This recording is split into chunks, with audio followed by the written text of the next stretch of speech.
SEPT.com, your one-stop sports shop, and on mixlr.com/wakeupcalldt. I hope you're having a fantastic morning this morning and celebrating life today your way, however you're doing that. And I hope you're being good to yourself and obviously also being good to others and making the most of the time that you have. So happy Friday, happy TGIF. I used to love watching TGIF on ABC, and I definitely miss that very much so. So I used to definitely. I mean, those of you that know it, you know TGIF was just, it was different. It was awesome. It was cool. It was just, it was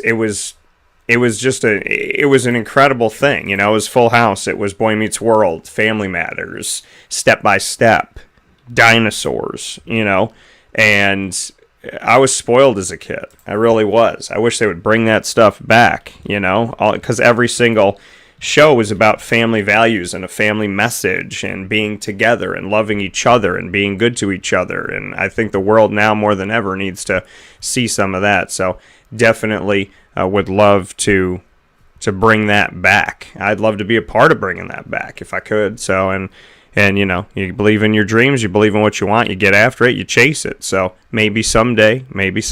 So good morning to each and every single one of you. I'm happy to have you here inside the Cafe Kubal studios. You are listening on mixlr.com/wakeupcalldt, and you're also on wakeupcalldt.com's homepage. You're watching and listening on youtube.com/wakeupcalldt, as well as facebook.com/wakeupcalldt and facebook.com/livenowdt. So appreciate you being here, having some fun with us this morning where sports meets that thing called life. And of course, Wake Up Call with Dan Tortora here with you every Monday through Friday from 9 a.m. to 11 a.m. Eastern Time. So very much thankful for you taking the time to chill with us and hang out with us this Friday morning and every Monday through Friday from 9 a.m. to 11 a.m. Eastern Time. Like I said, inside the Cafe Kubal studios, Cafe Kubal, with locations all throughout Central and Upstate New York on 3501 James Street, 324 West Water Street, as well as 208 North Townsend Street. And you could find them at 401 South Salina Street, all in Syracuse. And you can also go and find them inside of Golisano's Children's Hospital in downtown Syracuse, right by the Dome. And they are also for you out in Manlius on 343 Fayette Street in Manlius, New York. And, of course, their newest location, their drive-through location on the corner of Route 11 and Taft Road in North Syracuse. So plenty of different places to find Cafe Kubal. Make sure you head out there today and get your favorites. You know that I fill my cup. When you see that cup moving here inside the Cafe Kubal studios, you know that I'm filling my cup with their chai and pumpkin spice is back. And I love that pumpkin spice, so you could definitely know that that's where I'm going, that's what I'm getting, that's how I'm enjoying. And you can get your favorites today by going out to Cafe Kubal, so make sure you show them some love today and support local. We have an awesome show coming up for you. As you know, every Friday we have our trio of signature segments. We start off inside of MonPazPopcorn.com's What's Poppin' with the Annoying Moment of the Week, proudly presented by Carvel DeWitt on 4322 East Genesee Street in DeWitt, New York. It is what happy tastes like. And then we jump into Lead, Learn, Evolve, Ad-lib, and Deliver. Very excited to have this as well. Learn, Evolve, Ad-lib, and Deliver is what the acronym stands for Lead. And that is with my co-host, Miss Juanita Ward, proudly presented to you by Chick-fil-A Cicero and Chick-fil-A Clay. And we have an awesome topic for you today of where do you find your happy? So excited to share that one with you, and then we'll get into our announcement of the top dog of the week, and that top dog of the week announcement will then bring us into our Syracuse one-on-one conversations. Excited to be sharing with you my Q&As with head coach Dino Babers, running back Sean Tucker, and offensive lineman Airon Servais following their win over Albany at home, and then my extended one-on-one conversations with kicker Andre Szmyt after he passed Cole Murphy's record. You heard from Cole at the beginning of the week about Andre. Now at the end of the week, you get to hear from Andre himself about breaking the record, which is really cool that we got to bookend that. So I want to thank Cole Murphy and Andre Szmyt for making it possible. And defensive end Cody Roscoe tells his story, as well as speaking on his roommate Caleb Okechukwu, who is also his teammate on the field as a fellow defensive end. So we get to have some fun with Cody Roscoe about Caleb Okechukwu, and I'm very excited about that. So we're going to be doing all those things here on Wake Up Call with Dan Tortora, where sports truly meets life this morning, getting very, very involved. Plenty of Syracuse Q&As, and I saved them all the way to Friday, as today is game day, and Syracuse will be under the Friday night lights inside of the new dome with Liberty, trying to avenge a loss that they took to Liberty. And if you want to know all about their game against Liberty and the game before that against Liberty, as this is the third time they played each other in the Dino Babers era, if you want to learn about that matchup and everything that's had to do with it, all you have to do is go to youtube.com/wakeupcalldt or facebook.com/wakeupcalldt, and you can watch our pregame show with my buddy Isaac and I. Isaac, very, very excited that I got to make the announcement that Isaac is joining us, joining the family here at Wake Up Call with Dan Tortora, officially being a part of Dan Tortora Broadcast Media, as well as Wake Up Call specifically. So very, very excited that Isaac's going to be joining the family, has joined the family, and is officially here working with Wake Up Call with Dan Tortora. So you can check him out as the weeks come, and we've been doing pregame and postgame of Syracuse every single week for Syracuse football, so you can go check out the archives for that, like I said, by going to youtube.com/wakeupcalldt, as well as facebook.com/wakeupcalldt. So make sure that you check that out today and enjoy yourself our archive there, especially the Liberty game. With this being game day, we have an awesome, awesome show that we did live last night right here inside of the Cafe Kubal Studios, and you can go check that out at your leisure today, so make sure that you do that going into the game. A lot of cool stuff that we got to talk about, and just a lot of awesome things coming up, so definitely make sure that you check that out today. And with that being said, we're going to hop right into it here on Wake Up Call with Dan Tortora, as it's officially time for us to get into the annoying moment of the week. The annoying moment of the week, starting off every Friday broadcast and giving me an opportunity to go off about something. So let's do that. I went off about Notre Dame yesterday, and it's, you know what, it's not Notre Dame as much as it's whoever would be in that position.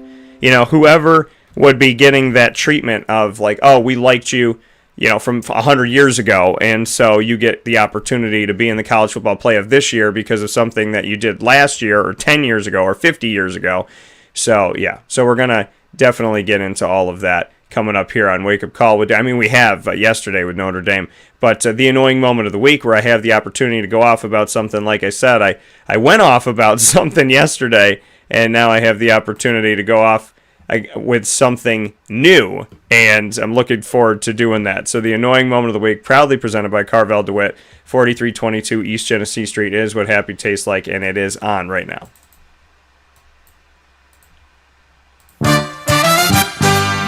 Tortora proudly brings you... Is that for real? Are you kidding me? The annoying moment of the week. I really, honestly, I don't know how to respond to this. Presented by Carvel DeWitt, 4322 East Genesee Street. It's what happy tastes like. You have to be that crazy. I guess so.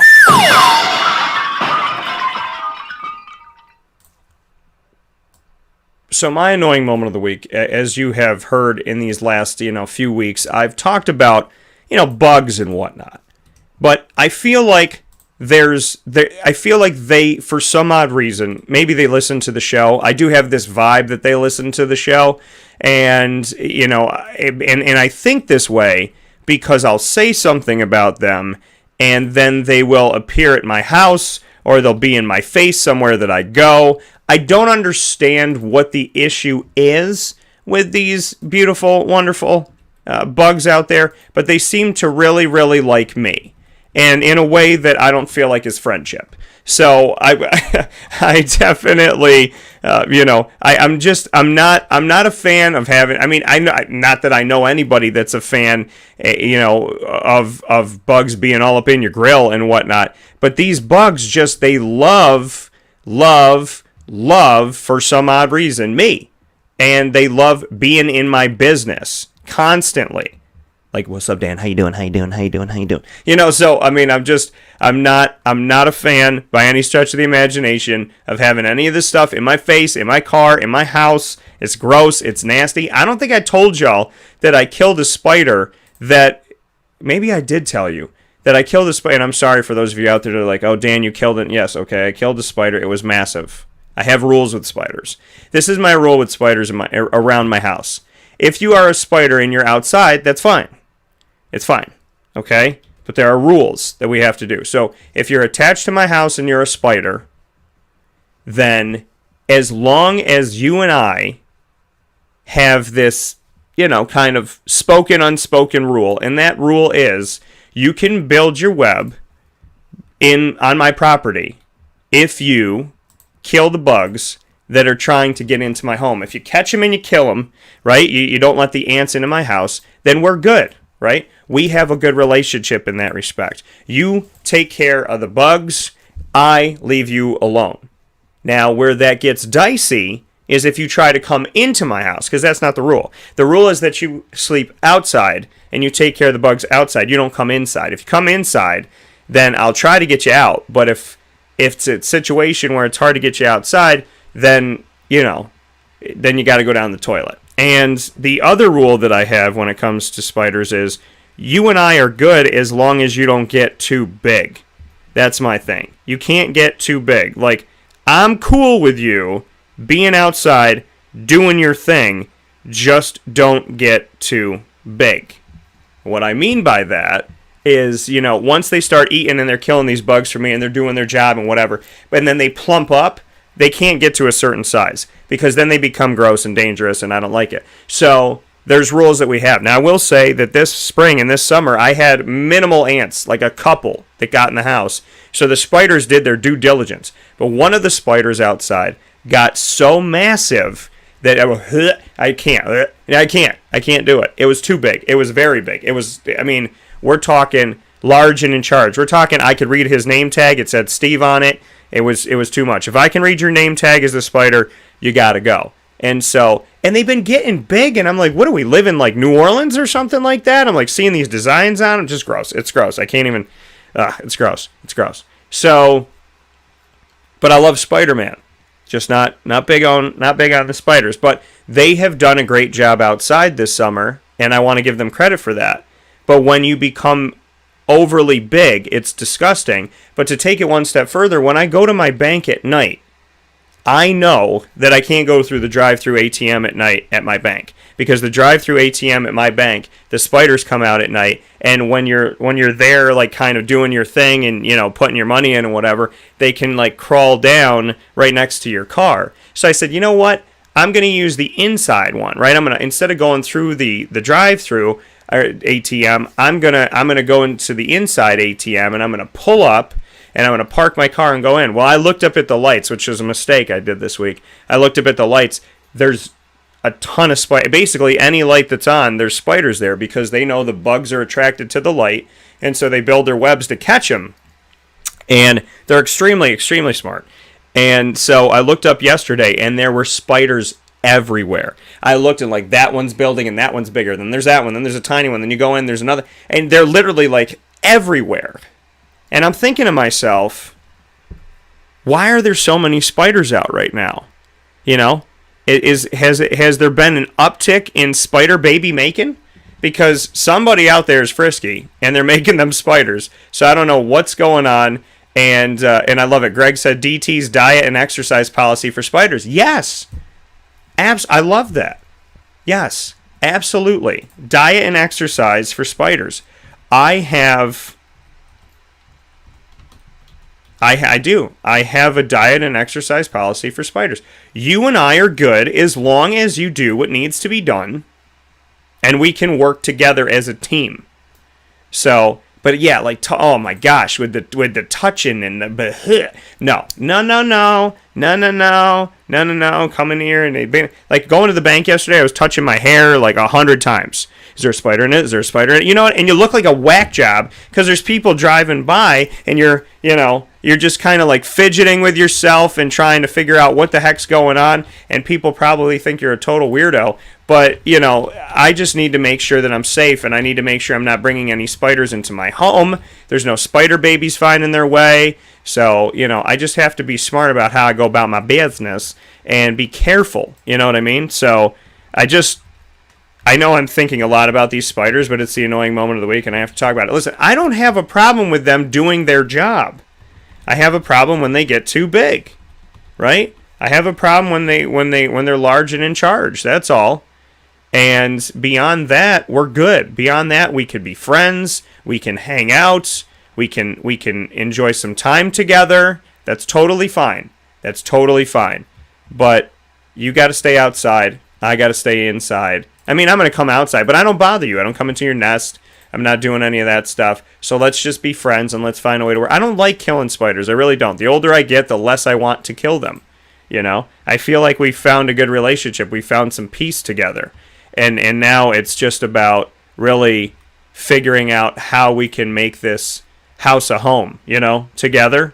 So those are my thoughts on the annoying moment of the week. My other annoying moment of the week is when you're in the left lane. I'm not saying you got to go 100 miles an hour, but when you're in the left lane, okay, you need to be going faster than the right lane, or you need to move over. That's how it's got to be. Go faster than the right lane safely, or move the heck over. I've done a lot of driving this week, and I have no idea. It's beyond me that an 18-wheeler could be in the left lane. Just cruise. What are you doing, bro? I think 18-wheelers should have their own road. I really do. I know it would take time and energy, but I feel like they should have their own road. I just do. Especially in the winter, right? Because you get nervous if they kind of like cheat a little bit off to your side. You're like, oh my gosh, this thing's going to swing. But the left lane driving, when I'm passing you in the right lane, that's a problem. And there was a car yesterday morning. I was driving on this back road. And I kid you not, this car was just like going like just the speed limit, just as, you know, kind of just slow. And I wanted to go around this car, but I couldn't because it was all a double line and I followed the rules and whatnot. And this guy's like putting his right signal on and then swerving back in and putting his right signal on and swerving back in. And I'm sitting here like, dude, just move. Just move. Just get, I mean, and the thing is, I mean, sometimes you're that car, right? You don't know where you're going. And I understand that. So I'm trying to say, okay, maybe he's lost. Maybe he needs some help. But he ended up turning onto like a highway. So I don't know if he just didn't know what was going on. But he kept putting his brakes on. He kept putting his brakes on for no reason. He'd be going up a hill, brakes on. He'd be going around, brakes on. And he wasn't going fast enough, I thought, to put his brakes on. And he's just brakes on. And I'm like, seriously, bro, you need to get out of my way. You need to just move, okay? I'm not a bad road rage person. I have my moments where I just kind of have some thoughts. But when I'm driving and I'm trying to get somewhere, I'm trying to, you know, let's figure this out together. Let's work as a team, right? And I saw a car a few days ago. I think it was on Monday, where you could cross, right, when they had that dotted line, and he literally, there's a car coming toward us. He passes the car in front of me, which is legal on the dotted line, but is literally driving headfirst into this other car and just misses this car. To me, it was like, that was like a movie. It was like one of the scenes I had seen in a movie, and I'm sitting here thinking to myself, like, this guy's nuts to be doing that. I mean, I don't like the thought of it, even if there's nobody coming. I think there's a lot of people out there like me. You see that there's like no one coming. You got daylight, and you're still like, you know, in the dotted lines there, so you can legally, go around this person by going on the other side of the road. And most of us, what do? We're like, no, I can't do it. There's going to be a car that shows up out of nowhere, and I'm going to die. So seeing a car just chance that and literally just say, okay, you know what? I got about I'm not going to say they had a hair. They had more than a hair, but like a couple hairs before they could get hit, and they did it. But, you know, I want to commend, some people know how to drive. Some people do. There's a couple. And beyond some people know how to drive, but beyond that, or the people that drive up your butt for no reason. You're in the right, and if you're in the right lane especially, and the left lane is open, and they just pull up behind you in the middle of the night, lights on, you're already thinking to yourself, it's 5 o'clock in the morning, like this guy could be a total whack job.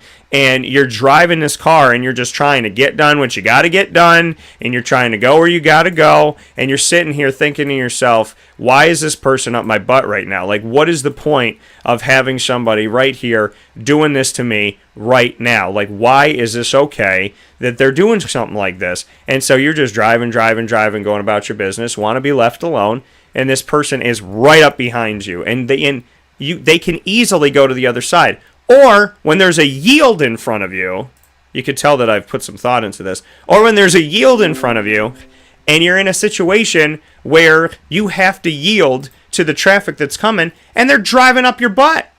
Just driving up the butt, right? And you're sitting here thinking to yourself, I can't merge. So they're going to hit me. If I don't merge, what are they going to do? They're going to hit me. So I can either go headfirst into traffic and hope for the best, or get hit by this car from behind me. When it says yield, it means yield. Yield means that you're supposed to slow down. Now, in my driver's ed class, one kid thought that the yellow meant that you should go really, really fast to try and beat the light, which is what a lot of us do, but that's not the rule, right? Yellow means yield. It means be prepared to stop. And the guy was like, it was multiple choice, and he raised his hand. He's like, does it mean drive really, really fast? I'm like, oh my good Lord, why would you pick that? So...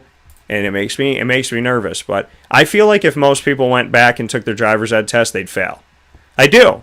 And unfortunately, a lot of these people live in Syracuse. And I love you all to pieces, but we need to learn how to drive better in Syracuse, because I don't want our identity to be negative. I really don't. So we need to work on that together. Spider diets, making sure spiders stay outside and stay on a good diet so they only get to a certain size. Very important. Also driving. Very important. How we drive, what we're doing, how we're kind of balancing each other out there on the road, because we need to be safe. But I will tell you, to spin it to a positive like I always like to do, I love road trips because road trips give me time to listen to music, and normally I'm on the phone, and normally like I'm going from point A to point B, and I got, places to get to and whatnot, and it might be like a short travel, right? Like 10 minutes, 15 minutes or something like that. So when I get in the car and I got a couple hours to myself, I love it. I love just like driving and being able to hang out, and I don't know, I just love it. I do. I love being able to listen to music because I find a lot of my peace with that. So don't ever so when you're behind somebody who's driving really slow, behind somebody who might be frustrating you, behind somebody that you might be scratching your head saying, why does this have to happen? You can enjoy the fact that you're listening to some good music. And I got to tell you, Certified Lover Boy, and we're going to bookend this thing because Cody, Roscoe, and I are going to talk about it at the end of the show, and I'm talking to you about it right now at the beginning of the show, that I'm very excited that Certified Lover Boy is out. The album is fantastic. The Remorse is on my story right now at wakeupcall_DT on Instagram, so you can check it out there. But The Remorse, 7 a.m. on Bridle Path, You Only Live Twice. There's so many good songs that are on there, and I'm a big, big fan of Certified Lover Boy. I believe I've listened to it every single day. Up to this point, I think it's been every single day since the album came out, but I want to... If I do this, if I play it for like a second, YouTube and Facebook are going, what are you doing? What are you... Oh. Like, that's the one thing that I will say. Facebook and YouTube, I hope you protect my copyright. I hope you protect my name, image, and likeness. I hope you protect my brand as much as you protect when I play a song for my grandmother and they tell me that it's copywritten when I say I have no ownership of the song and I play 10 seconds of it to tribute my grandmother, and they're like, you don't own this, we have to mute that part of your video. No, I'm not trying to make money off of it, just trying to love my grandma. So, there's people that don't care enough about things that are really important, and there's people that just are way too, you know what I mean? It's like the mall cop that would arrest you for going down the escalator with your hand on the railing, which shouldn't be a problem, as opposed to the real cop that wouldn't arrest you for like stealing right in front of him. You know what I mean? So I'm just saying, sometimes I feel like sometimes the powers that be out there chase after the wrong people for the wrong things, and it would be nice if the YouTube and Facebook police left me alone, because I'm a caring young man who is just trying to share music and love with people. I'm not trying to steal anything, I promise. I would never do that. And I always give credit where credit's due. So, Drake's songs, In the Bible's a good one. Love All with Jay-Z. Fair Trade's good as well. I'm looking at them right now. No Friends in the Industry. That's a good one.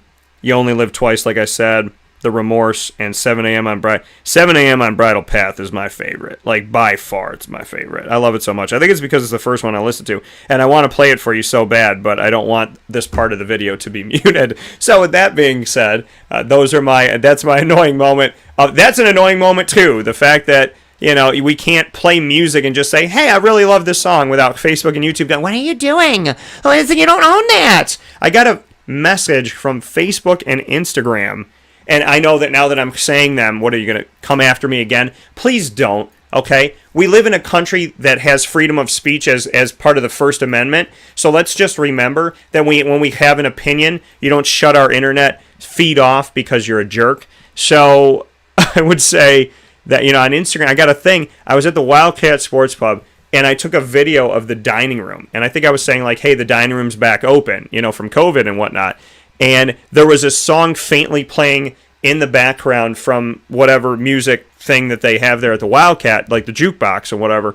And I didn't even know this, but someone made a copyright claim on it for the song, and they released the copyright claim and said, we've now released it and your video is able to be played. And it's from like a year ago. I was like, release the copyright claim? I didn't make a claim. I literally just took a video. It's like a 7-second video of the dining room. And they wanted to let me know that I didn't own the rights to that. And I was like, I never said I did. But I do own the rights to the video of the Wildcats. So, I mean, it's just crazy out there. I would love it if we actually started paying attention to the big problems and left the people that just... and because then I go on other people's YouTube channels and they're like stealing scenes from movies and giving nothing in the body, no disclaimer that they have no ownership of it. And I'm like, how are they getting away with it when they don't make any claim that it's not theirs, when I will distinctly say this does not belong to me? So I don't understand how some people get away with things and others don't. And that could be an annoying moment of the week as well. But no matter what the annoying moment of the week is, you can always put a smile on your face where it is exactly what happy tastes like over at Carvel DeWitt, 4322 East Genesee Street in DeWitt, New York. Make your way over there today for the Orange Dream, which is my spin on the orange creamsicle as a sundae or shake form. Orange sherbet, vanilla ice cream, whipped cream, a cherry, and rainbow sprinkles in the shake or the sundae, available exclusively at Carvel DeWitt, the oldest Carvel, longest-standing Carvel in the entire nation of the United States of America. Is right here in our community, minutes from Lemoyne College and Syracuse University, as well as Jamesville, DeWitt, and CBA, and right off of Erie Boulevard, 4322 East Genesee Street. It's what happy tastes like. We'll take a step aside for a fast break. When we come back inside of Ma and Pa's Popcorn.com's What's Poppin', Lead will be bringing you the topic of the day, which is finding where you're happy. Where does your happy come from? Where do you find your happy? We'll be talking about that, proudly presented by Chick-fil-A Cicero and Chick-fil-A Clay with Juanita Ward right after this fast break inside the Cafe Kubal Studios. This is Wake Up Call, and I appreciate you being here.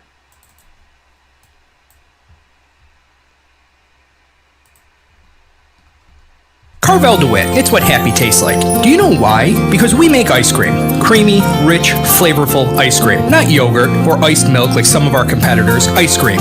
Fresh, by hand, daily. For the calorie conscious, we have something new for you. Our new Carvelite. Same great flavor, creaminess, and texture of our regular ice cream with only 35 calories an ounce. So whether you want an ice cream cake, flying saucer, dasher, carvalanche, hard or soft ice cream, we will satisfy your craving with our fresh, handmade regular or new Carvelite ice cream. Carvel DeWitt. It's what happy tastes like.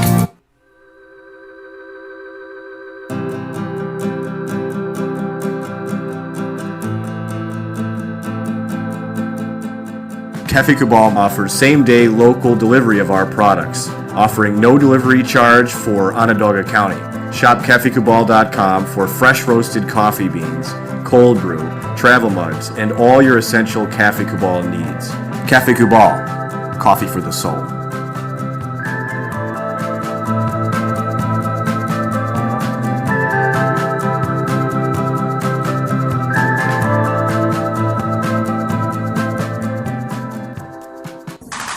The Wildcat Sports Pub in Camillus, New York is located on 3680 Milton Avenue in the Home Depot Plaza. It is your family-friendly sports bar and restaurant. Folks, some sports bars aren't family-friendly. Some family-friendly restaurants are not sports bars. The Wildcat Sports Pub in Camillus, New York is proud to be both. It is that marriage that you've been looking for years. The Wildcat Sports Pub is your home base for your sports bar and restaurant needs, games for the kids, indoor and outdoor activities, and enough things on the menu to come back every single week and get to try something new. They're open Sundays from noon to 8 p.m., Monday through Wednesday, 11 a.m. to 11 p.m., and Thursday through Saturday from 11 a.m. to midnight. For reservations and party information, call 315-487-2222 for the Wildcat family-friendly sports pub and restaurant.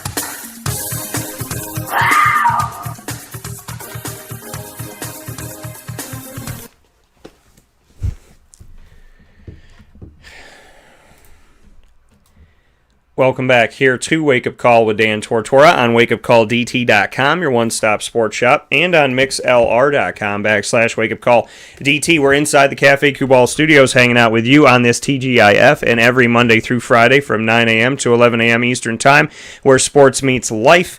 On youtube.com/wakeupcalldt, facebook.com/wakeupcalldt, facebook.com/livenowdt, mixlr.com/wakeupcalldt, and on wakeupcalldt.com's homepage. So however you're connecting with the show every Monday through Friday from 9 a.m. to 11 a.m. Eastern Time, we appreciate you very much, and I thank you from the bottom of my heart. So very much thankful to be here inside the Cafe Cubal studios, 3501 James Street, 324 West Water Street, 208 North Townsend Street, 401 South Salina Street in Syracuse, inside of Golisano's Children's Hospital, minutes from the Dome, walking distance from the Dome, really, in downtown Syracuse, as well as 343 Fayette Street in Manlius, New York, and their newest location and first ever drive-thru at the corner of Route 11 and Taft Road in North Syracuse. That is Cafe Cubal. And it is now time inside of MaandPazPopcorn.com's What's Poppin' to jump into our broadcast with Miss Juanita Ward in lead. Learn, evolve, ad-lib, and deliver every single Friday right around 9:30 a.m. Eastern Time. Proudly presented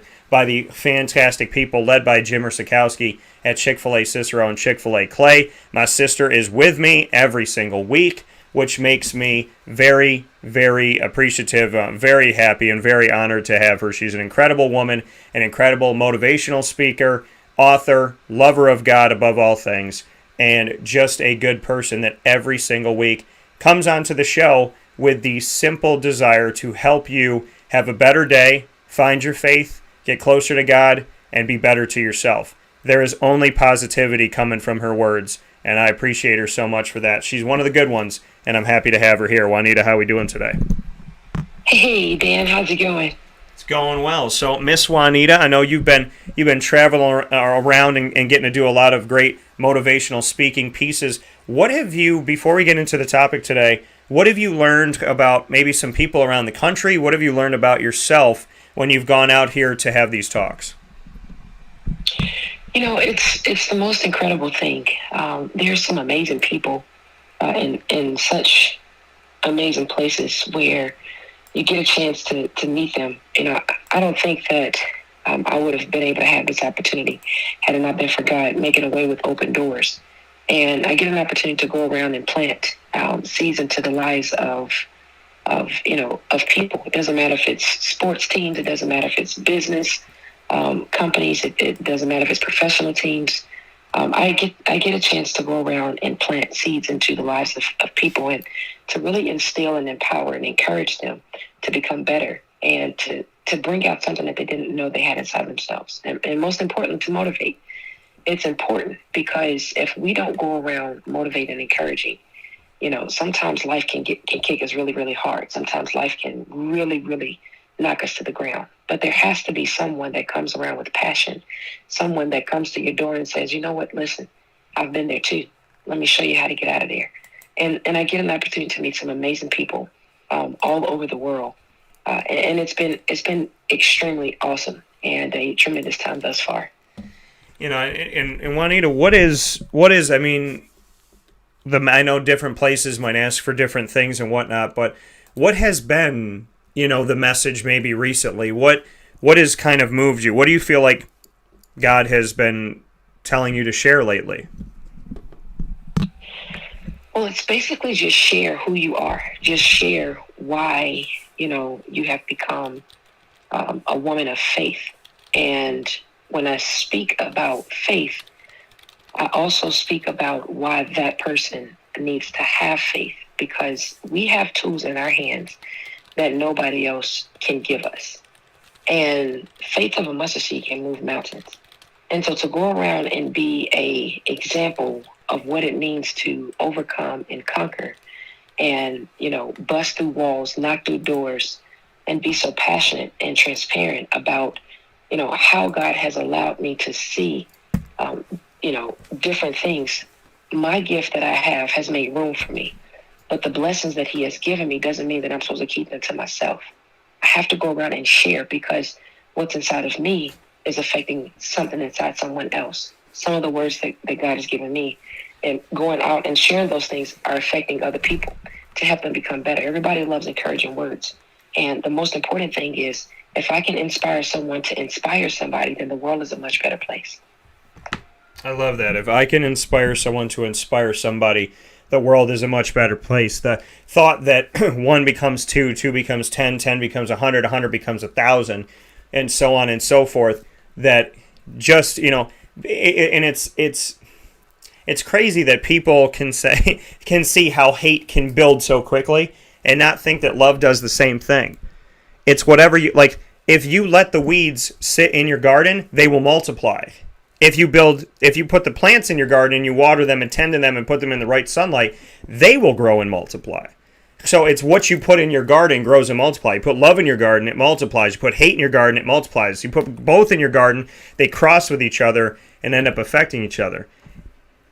What you put in your garden is what continues to grow. And when you tend to your garden, sometimes what you planted, right, that love, you planted those flowers, but then the weeds grow, you have to take them out. You have to pull them back. You have to dig out those roots. And it's a constant work. And we've talked about it before. It's when you're planting your garden, are you planting it with love? Are you planting it with hate? And when hate comes into your garden, do you let it intertwine with your flowers? Do you let it intertwine with your love? Do you let it get comfortable, or do you take it out of there? Do you relieve your garden of that? And I think that's super important to do something like that. And so what are your thoughts on that, Juanita? How we tend to our garden is what our life will eventually look like. That's most definitely important, seriously, because whatever you plant, that you shall reap. Whatever you sow, you're going to produce. Whatever you speak, whatever you it's like planting. It's no different than farmers. They go out and they plant, or gardeners. They go out and they plant, and they want to reap a crop. They want to reap a flower. They want to reap whatever it is that they've put down into the ground and watered so that it grows back up. If you sow love with your words, with your actions, if you sow encouragement with your words and your actions, if you sow motivation with your words and your action, if you sow giving, being a loving, a kind person, if you sow all of these things, you're going to reap that. For example, you can open the door every single day of your life and allow people to continue to walk through. You're sowing kindness. You're sowing joy. When someone walks through, you have a smile. In return, you're going to reap that. Here's an example. I did a camp here in Jackson, Mississippi. When I was playing professional basketball, I would come back in and I would host basketball camps. And a host at this time was the first ever girls basketball camp that they had ever had here in Mississippi. Before then, they had not had a girls basketball camp. And so I hosted it down at the convention center, brought in some floors, brought in some basketball goals, and it's quite remarkable. And it was a young lady that was there, and she ended up winning one of the contests, and she ended up winning something. And so anyway, at the end of the camp, campers, they like to take pictures and things like that. And so her parents and herself took a picture with me, and of course she had a medallion, gave her a souvenir, and so she went on and she had the picture and so forth. Now that was years ago, okay, when this happened. I mean, the thought of her holding on to such an awesome thing is quite remarkable within itself. I mean, that was 2012, when we had the camp, right? So now today, the young lady is the head coach at Callaway High School, and she still remembers that moment of the first camp ever in Mississippi for girls. And she still remembers the talk, and she still remembers the seeds that was planted. And today is coming into fruition because of the words that was spoken to her that, during that camp. Those words that were spoken to her are now coming into fruition. And I'm sitting here saying to myself, God, how awesome is this to actually see the example in the real life manifestation of speaking positivity and then seeing it come into fruition years later. That seed was planted in 2012. It's now 2021, and she is still moving along successfully, wanting to become something. But here's the reality. If you don't plant the seed and encourage someone, sometimes what they have inside of them may not grow all the way. That's the reason why God has spiritual laborers, and that's the reason why he allows people to go around and continue to encourage and motivate and pump up. Seeds that you plant on the lives of others will grow and prosper because you're helping someone transform their mind. You're helping someone transform who they are from the inside out. The good thing is plant the seed, let the seed do what it's going to do. The only thing you have to do is continue to motivate, continue to encourage, continue to water. Yeah, and again, what you water, what you let into your garden, that becomes your life, becomes who you are. And so to go off of that, today's topic is, where do you find your happy? Where do you get it? Where does your happy come from? And as we're planting this garden, as we're growing our crops, where do we find this garden, right? Where does our happy come from? And for certain people, I mean, it's different for different people. Sometimes people's happy comes from vacation. Sometimes it comes from a place that they can go to. Sometimes it comes from music. Sometimes it comes from material goods. Sometimes it comes from attention from other people. Sometimes it comes from going to mass. What can you say about where do you find your happy? That topic of where does someone find their source of true happiness? You have to find, number one, first, you have to find it from within yourself. Because if you cannot learn to love yourself, how are you going to love someone else? So first and foremost, you have to find yourself.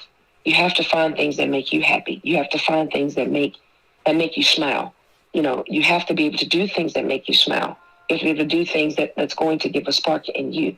And once you do that, if you are a jolly person, be jolly all the time, despite what anybody may say. If you are a person that encourages and be motivational all the time, despite what anybody may say, you may come into the office and they're like, "Why are you so happy? Why are you so jolly? Why are you so, or you may be walking down the street and you wave at someone or you throw up a smile or whatever, and somebody gives you a frown back. It's okay. Keep it anyway, because who you are on the inside is going to gush out of you. And you have to find that place of security within yourself. And once you find that place of happiness and security within yourself, you therefore can give it and share it with everybody else. For me, I love going to the beach. I find peace, I find joy, and just to see the beauty of what God has created and to see everything that he has done is magnificent to me. I mean, it's absolutely radical. And to see that it brings me so much joy, so much peace, so much love. And you have the waves of the world weighing on your shoulders so much, you can just release it. For me, if you want to be happy, find it within yourself. And you have to understand this. I wake up every morning and I say the same thing. For the joy of the Lord is my strength. This is the day that the Lord has made. Let us rejoice and be glad in it. Which means any and everything that goes on in this day, God already knows what's going to happen. You just don't know the time that you're going to walk into it. So pray that God continues to put a hedge of protection around you and make sure that the things that you say are speaking life to your future, because what you say right now is going to be effective in the next 10 seconds. What you say in the next 10 seconds is going to be effective in 2 years from now. So you have to be careful on how you react and how you respond to different things. But here's the thing. Never lose your peace, because it would steer you away from your joy. And you brought up a huge point here. Never lose your peace. Never lose, and it goes off of what you were saying here with Juanita Ward inside of Lead, Learn, Evolve, Ad-lib, and Deliver. Proudly brought to you by Chick-fil-A Cicero and Chick-fil-A Clay, the acronym that you can come to know and have come to know over a year here on Wake Up Call with Dan Tortora. Lead, once again, Learn, Evolve, Ad-lib, and Deliver. That when you smile at someone and they frown back, or they ignore you back, or they turn their head, and whatever they do, that's... you don't lose that inner. You don't lose that peace. What I'm getting at today, and why I asked about this topic of where do you find your happy, because to me, there's a right answer. It's not in the car you drive. It's not in how many friends you have. It's not in the jewelry you're wearing. It's not in the Twitter followers. Your happy should come from your relationship with God and your relationship with yourself. Your happy should be God-driven, God-given, and how you treat yourself. When I'm having a tough day and I can't think straight, when somebody gets under my skin, when something confuses me, when I just feel clogged, I just feel jumbled, I just feel like I can't think clearly, I look in the mirror and I say, or if I'm not around a mirror, I just say, I close my eyes, or I'm driving, or whatever it may be, and I'll just look forward into the sky, whatever it is, and I'll say, Daniel, Michael, Justin, Tortora, I love you. I love you. And whatever is going on today, we're going to figure it out. So, where do you find your happy? To me, it's God-given and God-driven, and you find it within who you are. That's how you find your happy. Because material things come and go. Sometimes people come and go. Weather comes and goes. Restaurant you may love might close. A beach that you love going to might not be open the day that you go. So if your happy comes from God and your happy comes from within, you control it. And you don't have to lose it because it's not contingent on anybody else. Now, yes, people affect your happiness, yes. When people hurt you, that could affect it. When people that you love might leave your life, whether they pass away or they just decide they don't want to be a part of it anymore, that can hurt. But if you have a core baseline, I am happy. I'm happy to be alive. Thank you, God, for waking me up this morning. Thank you, God, for waking up my mom, waking up my dad, waking up Lily. Thank you, God, for giving me today. Well, I found some happy. Thank you, God, that I have my health. I found some happy. Thank you, God, that my closest friends are incredible people, and they're not yes men, and they would do anything for me, but they always give it to me straight, and they always want to see me succeed, and they push me to be the best I could be, and they're good to me, and they're constructive, and they're not destructive. Thank you, God. I got a reason to be happy. Happy. Thankful. And let it come from within, because your friends might not always be available to talk to you, and someday your friends may not be here.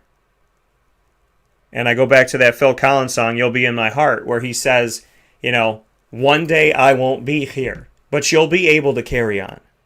You'll be able to go forward. If your happiness comes from within and it comes from God and it's God-given and God-driven, it can't fail you. It won't fail you. Because God is, I don't know what the record is, Juanita, 1 billion and O? What is he now? Whatever it is, -O. God doesn't lose. So stop thinking that being on his team means you're going to take an L today.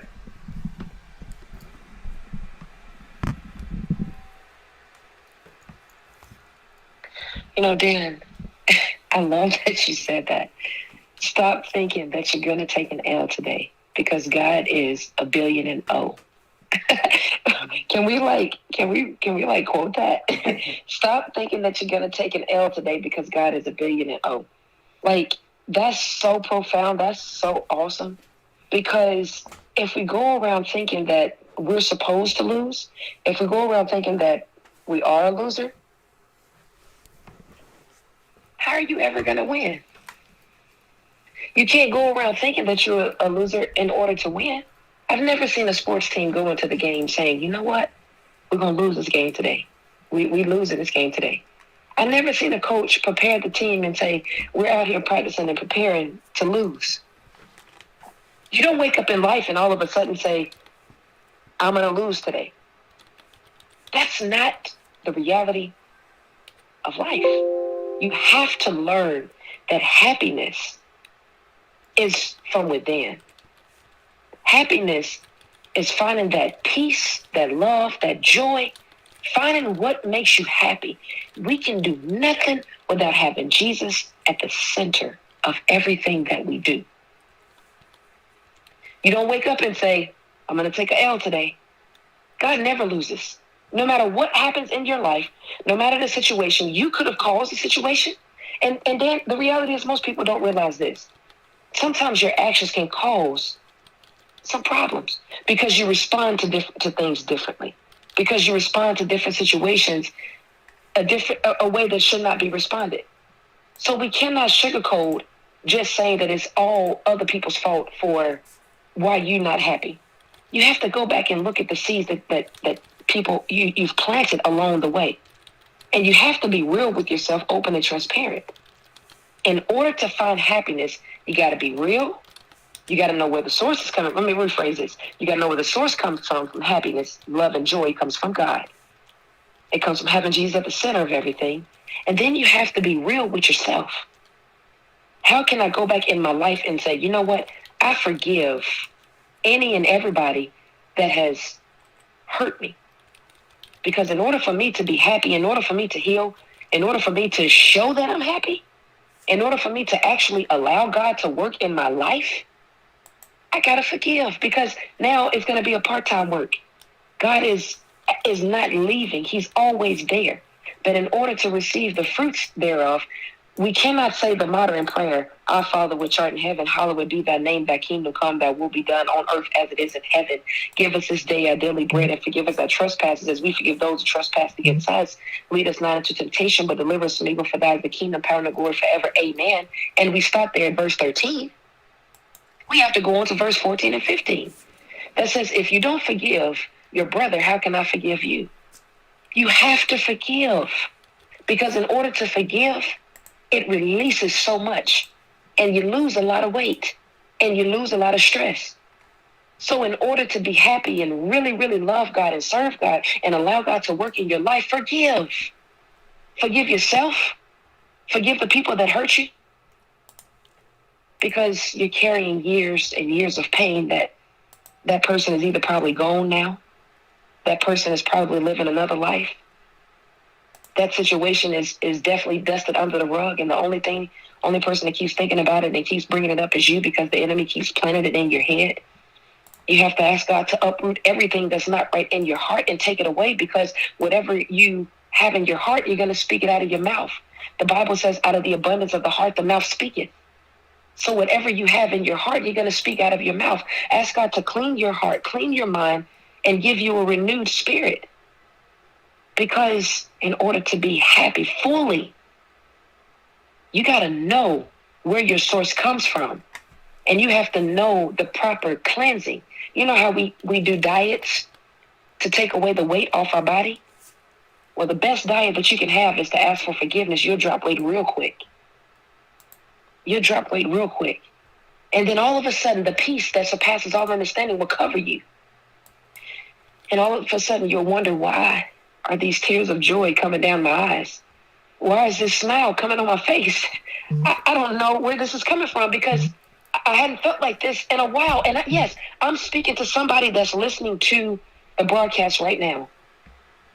If you would just forgive and ask God to give you a renewed mind and a clean heart and a clean spirit, and sincerely mean it, joy is yours, because joy gives you strength. It overcomes the enemy from trying to trap your mind. We have to understand asking for forgiveness in a time of need is very important. And this for sure is a time of need, because the opposite of happy is sad, and nobody wants to be sad. You don't go around wanting to be sad all the time, because then you'll find misery. And all of a sudden, misery loves company will start hanging around you, and you wonder why you're embedded with all of these miserable seeds.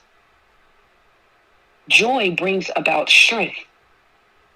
The Bible says weeping may endure for a night, but joy comes in the morning. God is the source, but you have to know the ingredients in the middle.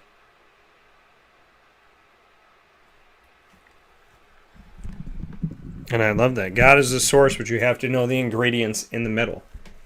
How do you get there? I had this conversation this week from a picture that I saw. And I don't know where the picture came from. Whoever created it, thank you. But the picture that I got to see is a picture of Jesus putting his hand out. He's got one hand outstretched toward a child, and the child's holding on so tightly to this little bear. And behind God's back with his other hand, behind Jesus' back, he's holding a huge teddy bear. And he's looking at the kid, and the caption says, "Trust me, I have better for you." So he's reaching his hand out saying, "Give me that tiny bear. Give me that bear that you're gripped with. You said, this is where all my happiness comes from. This is my bear. This is it. This is it, God. This is the best." And God's going, "I have so much more for you. I have a plan for you, right? To prosper you, to lift you up, to help you, not push you down. A hope and a future. Trust me. Give me that little bear. I have such a beautiful, beautiful gift for you." Happiness comes from God. How are you going to get there? Are you going to pray? Are you going to surround yourself with positive people? Are you going to chase your dreams, do what you love what you do? Are you going to learn from your mistakes? Are you going to welcome adversity? Dan, how do I get to happiness? How do I get there? By knowing that you got it every day. We always think that happiness is a destination, that it belongs somewhere, that it has an address. Happiness does not have an address. Happiness is inside of you. It has no physical address. It's wherever you are. That's where happiness lies. Because if you have God inside of you and you love yourself, your happiness is home. And your home is your happiness.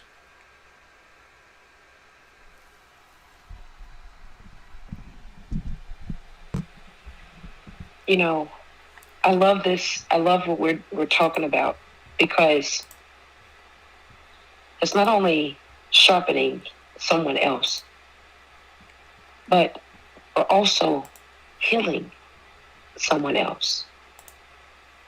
I don't know what other show in America, in the country, that's doing this, and then speaking into the lives of someone else. God has just graced us with this opportunity to share the love, share the joy, share the peace. Be excited for someone to to celebrate. Be excited to celebrate with their love and joy, and be able to share the fruits that we have, be able to share that with other people.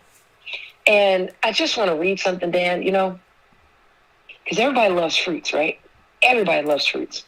But I just want to read something that's considered fruits of the Spirit. So there are 9 of them. And this is something that we need to have all the time. So we need to have love, joy, peace, patience, kindness, goodness, faithfulness, gentleness, and most importantly, self-control. So if we can learn to have love, joy, peace, patience, kindness, goodness, faithfulness, gentleness, and self-control, we would have so much more in our basket than we have now. Because those 9 things really affect our world around us. It really affects our world around us. So don't lose sight of your happiness. And your happiness consists of these 9 fruits: love, joy, peace, patience, kindness, goodness, faithfulness, gentleness, and self-control. Let love go before you. Think before you act. Think before you speak. Be kind. Show a lot of mercy. Show a lot of love. Show a lot of grace, because God shows those to you. Be joyful. Be cheerful, because you never know how much you brighten up someone's day. Use peace. Let peace surpass all understanding. You got to speak to a storm. Say, peace, be still. When someone comes against you, or a situation does not, a situation is trying to make you all upset, use patience. When you don't know what else to do, trust kindness. Always allow goodness to go before you. When you don't have anything else and fear creeps in, hold fast to your faith, because it will never leave you. Be gentle to all men. And most importantly, have self-control over how you respond. Because you can respond to a crisis situation the right way. You don't have to get panicked. You don't have to get frantic. You don't have to get all those things. You don't have to get angry. But you can outsmart the situation by using the 9 fruits of the Spirit. Never forget this, James 1:19. Be slow to speak, slow to anger, quick to listen. In the world that we have today, we need a lot more smiles. As my mother says, we need a lot more people to show all 32. We need that. Because in doing so, nobody really knows behind that smile what's really going on. Only you and God know that. And let Him work on that. When you tell your problems to everybody else, they can't give you but a opinion. But God can give you a healing. So be careful of who you tell your situation to, because sometimes they'll plant seeds that are not reaping of good. Yeah. So allow yourself to see the 9 fruits of the Spirit. And most importantly, let love go before you. Yeah, it made me think of what planting seeds of doubt. Planting seeds of doubt. Seeds of love, seeds of doubt. Who are you talking to? What are they planting? I realized that on a conversation that I had yesterday with somebody. I was excited about something, but I was cautious about it. I was thinking about it going, this is a good thing, but I'm cautious because I've been through a lot in my life, so I got to be cautious. And they just planted seeds of doubt. Oh, what about this? What about this? What about this? What about this? And I got off the phone thinking to myself, I feel worse now. But that's when you have to check yourself and say, these seeds of doubt did not come from me. I will not plant them in my mind. They came from somebody else. I will not plant them.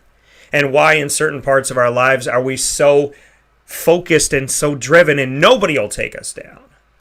But in other parts of our lives, we question, we worry, we doubt. We know if you can do it in one part of your life, you can do it in every part of your life. Oh, in my professional life, Dan, I believe in myself. No one makes me quit. In my personal life, I'm scared of my own shadow.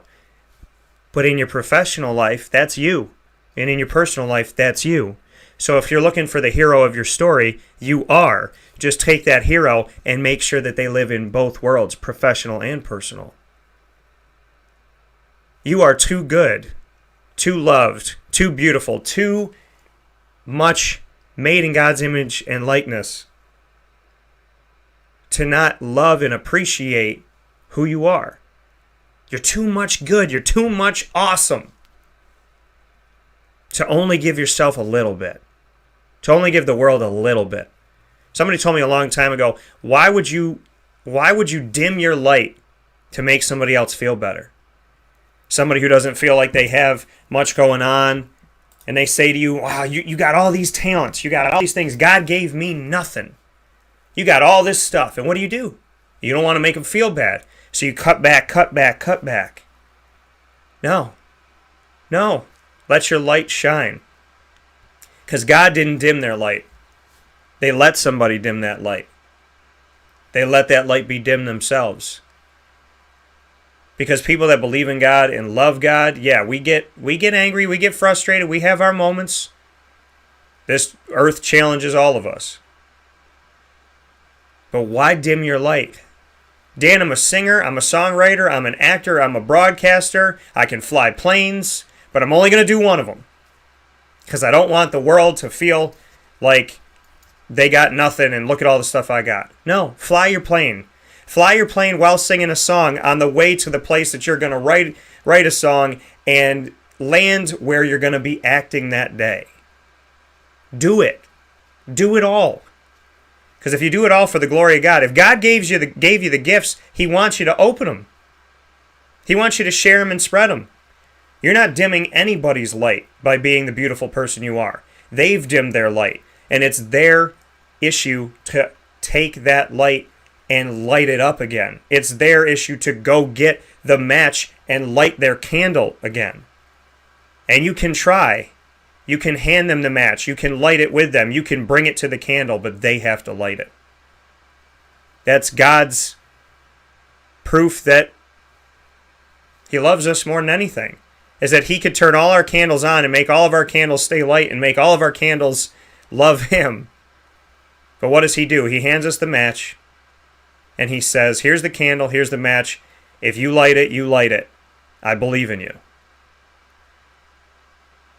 How can we not love when the greatest being that has all the power to turn us into whatever He wants to turn us into hands us the match and says, you decide. Hands us the garden and says, you decide what you put in it. Hands us the seeds and says, you decide if you plant seeds of doubt or seeds of love. Wow, that undenying, unwavering, incredible love of saying, I can make you love me, but I want you to choose it. I can make you love yourself, but I want you to choose it. Wow, God gave us the keys to an Escalade that is decked out with all of the heated seats, leather, sunroof. He handed us the keys to that. Don't be afraid to drive it. And trust that when you're behind that wheel, you got the best co-pilot ever. All you got to do is ask for him to take a ride with you. Juanita, I have chills today. I honestly feel like this is the greatest one we've done up to this point. I'm honestly speechless, and I just want to say thank you. God is so good, man. I appreciate you so much. Thank you so much for having me on the show. As I always say, if we don't affect but one person, that one person is going to affect the whole entire generation. We just got to continue to keep showing love, and we got to continue to keep being the light. We are the light from within. Whatever we have on the inside of us shall come out. plant seeds of good and not of evil. It's going to give you a future if you plant the good seeds. So continue to keep planting those good seeds. One day, you'll reap a harvest. Coming from Juanita Ward. Juanita, as always, I appreciate you. I thank you. And I will succeed. Get the book, Amazon Kindle, and the hard copy as well, Amazon.com. Motivational speaker and author, and here with us for Lead every single week. Learn, evolve, ad-lib, and deliver. Proudly presented by Chick-fil-A Cicero and Chick-fil-A Clay. Juanita, stay blessed, stay well, stay healthy, and I send my love to you and your family. Awesome. Thank you so much. Same to you, my friend. All right, take care. Bye-bye. That coming from Miss Juanita Ward this morning. Wow. And I feel good. I feel good. That was all that conversation I'm going to go back and listen to, because I might need to listen. I know I'm going to need to listen to that at some point. I know I am, because the world gets at us all, right? We could be feeling cloud nine and boom, next minute, we feel awful. It's a work in progress. It's a determination and a dedication to being healthy and taking care of ourselves, to constantly push toward a positive. It's an everyday battle. Some days we don't even think about it. We're just positive, we're happy. And other days it takes everything for us to stay positive and happy. But again, God is 1,000,000,000. So stop thinking that you're going to take an L today by being on God's team. He's not going to lose. And you're not going to lose with him. But you will without him. We'll take a step aside for a fast break. We'll come back with our top dog of the week. God is good, man. God is good.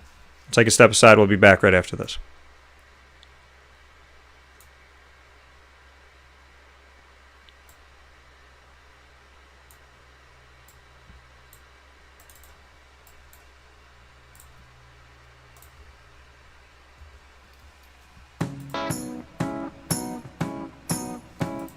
In these unique times, there are those in our community that give us a sense of normalcy and positivity. Pizza Man on 50 Oswego Street in Baldwinsville has been here for you for over 35 years and is here now. Call 315-638-1234 or order online at pizzamanbville.com to bring those familiar tastes into your home. And remember to come see our monthly on-site broadcasts centered around the community and our Baldwinsville beats. Pizza Man in Baldwinsville. Any way you slice it, they are always here for you.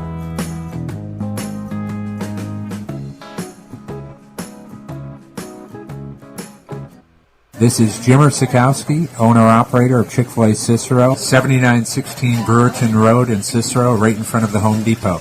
I had a deep feeling that God wanted me to do something bigger with my life and to help people, help others. He kept putting Chick-fil-A in my life, and I realized as I was going through the franchise selection process that positively impacting the lives of others was really core to what we do here at Chick-fil-A.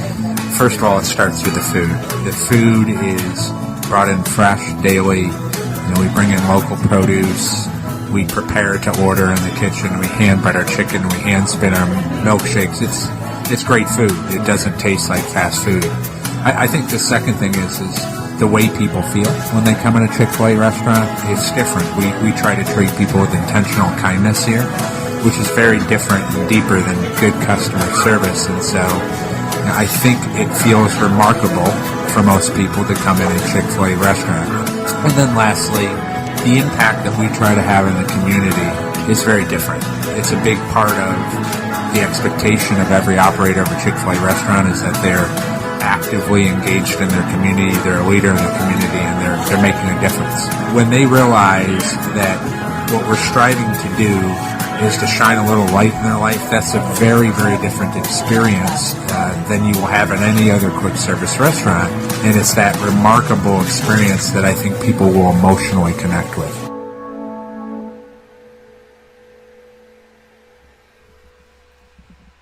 I'm George Townsend of Honda City with some good advice when buying a new car. The true cost of owning a new car is determined by the appraised value when you trade it. No vehicle appraises higher than a Honda. Next, look for low APRs and deep discounts. You also want low maintenance costs and great fuel economy. That's why my advice to you is to buy a new Honda. Looking pre-owned, visit our Honda Certified Used Car Center. Honda City, 7140 Henry Clay Boulevard, Liverpool, or HondaCity-CNY.com. It would be a pity if you don't shop at Honda City. Our corporate purpose at Chick-fil-A is to glorify God by being faithful stewards of all that's entrusted to us and to positively influence all those who come in contact with Chick-fil-A. And what became increasingly clear from our success at Cicero is that people love Chick-fil-A. And also I think we recognized that, we had a great opportunity to grow the brand and grow our platform. I felt incredibly grateful when I was selected to be a Chick-fil-A operator.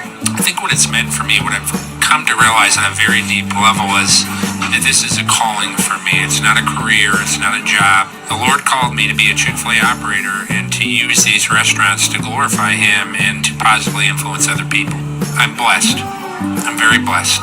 Head to Chick-fil-A Clay on 3974 State Route 31 in Liverpool, New York.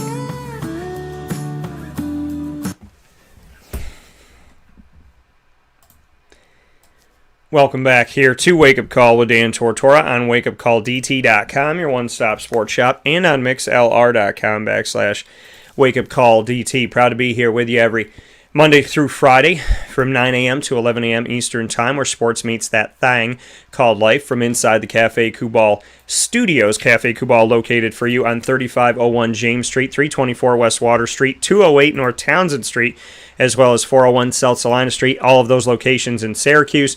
The South Salina one's right on the way to the game. You could go to 401 South Salina Street on the way to the game tonight, which I'm very excited about. And, of course, inside of Galisanos Children's Hospital in downtown Syracuse. And you can also find them on 343 Fayette Street in Manlius, New York, in their giant behemoth of a brown-striped building. And you can find them at their newest location at the corner of Route 11 and Taft Road, Sweetheart Corners in North Syracuse, their first ever drive-through location. So, loving it, appreciating it, and so very thankful for it. Cafe Kubal and all of our fantastic partners here in Central and Upstate New York.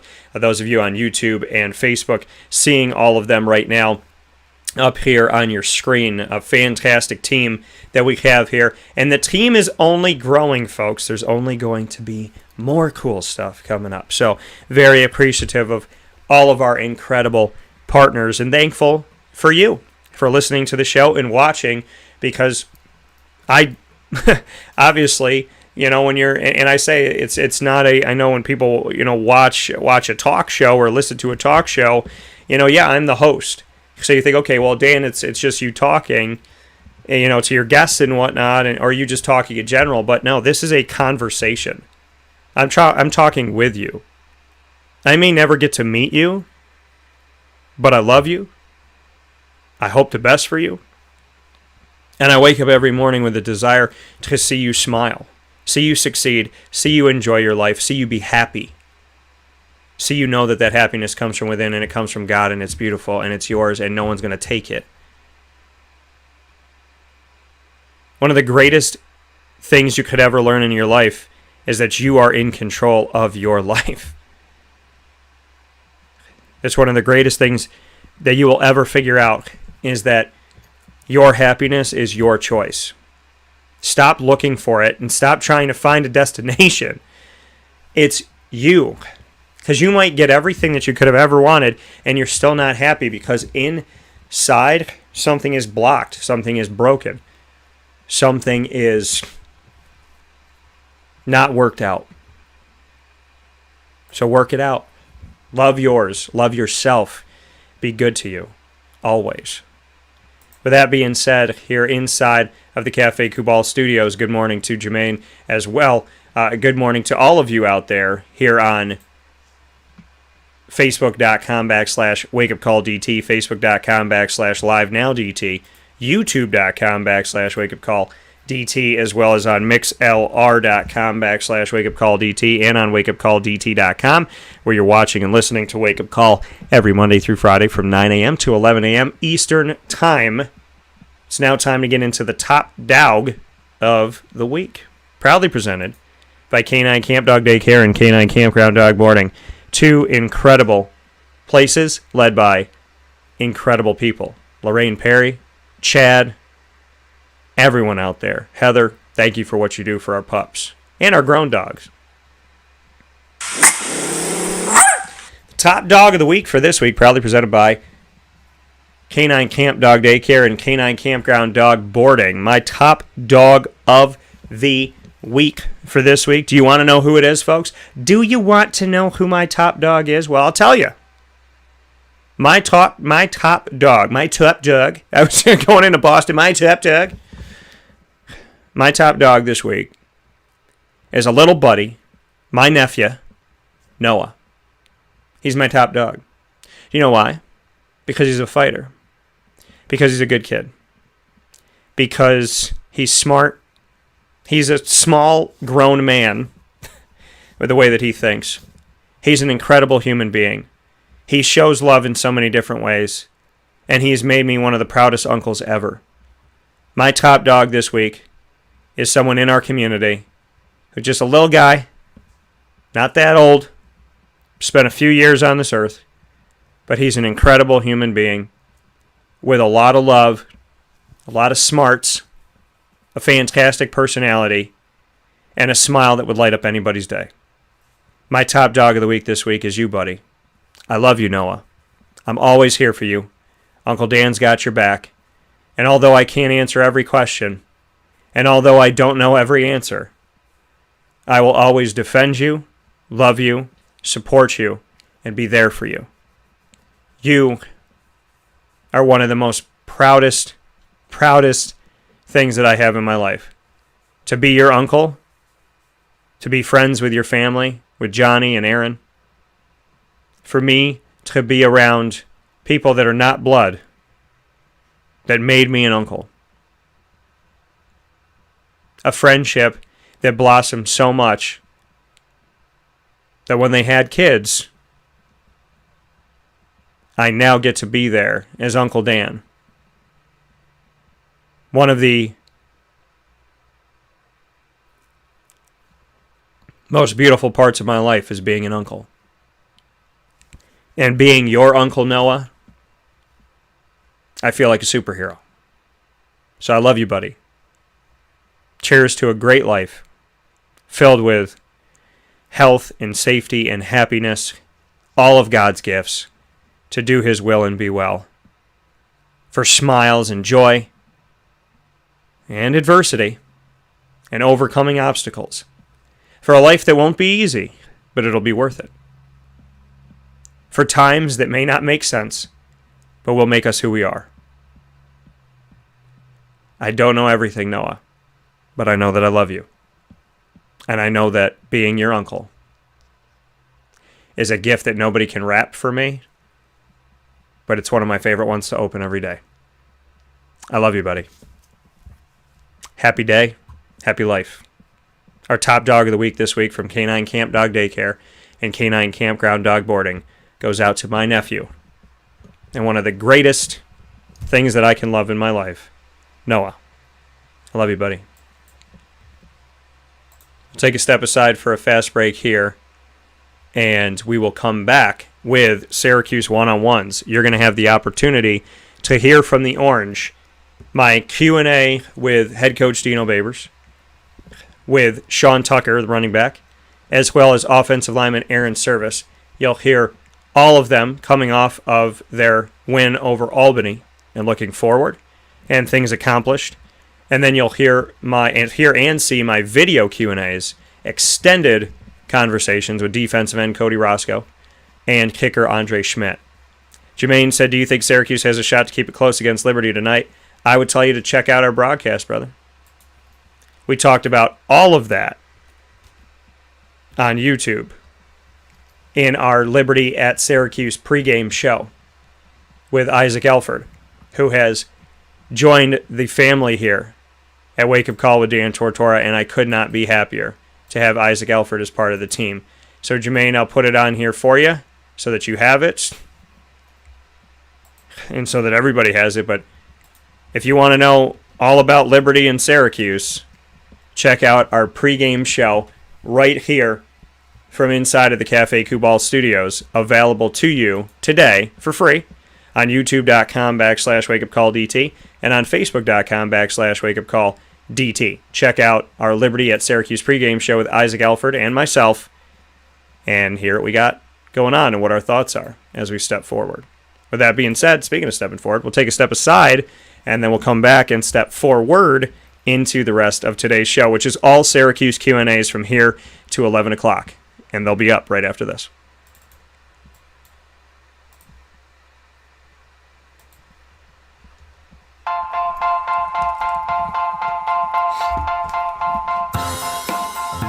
Cafe Cabal Mobile Cafe brings the cafe experience to you.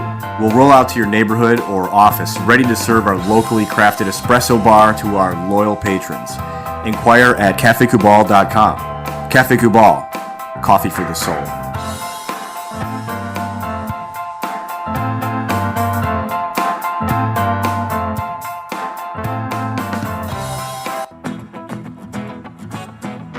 This is Amy from Mother's Cupboard, home of the whole frittata. We are open daily 6 a.m. to 1:30 p.m. For takeout orders, call 315-432-0942 and tune in to Wake Up Call with Dan Tortora for our monthly food challenge and try our Wake Up Call signature menu item available 7 days a week.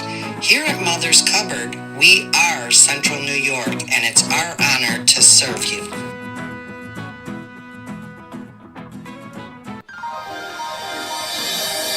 Ma and Pa's Kettle Corn and Popcorn Factory, located on 201 7th North Street in Liverpool, is home to over 40 flavors with more than 200 flavors in their total wheelhouse. Sky's the limit for this sweet and savory Central New York company. Keep it local at your parties, fundraisers, wedding showers, baby showers, and more by calling 315-450-MA-PA. That's 315-450-6272 for popcorn bars with custom flavors and colors at your upcoming event. Make sure to visit them on 201 7th North Street in Liverpool, New York. And for more information, go to maandpassnacks.com. Ma and Pa's Kettle Corn and Popcorn Factory.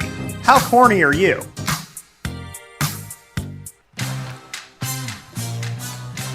Here at Progressive Dental, we understand the importance of regular dental visits and preventive care. Cleanings and checkups are essential to good oral health. We have multiple locations in the southern tier, so come visit us in Binghamton, Enwell, Kirkwood, Montrose, and Norwich.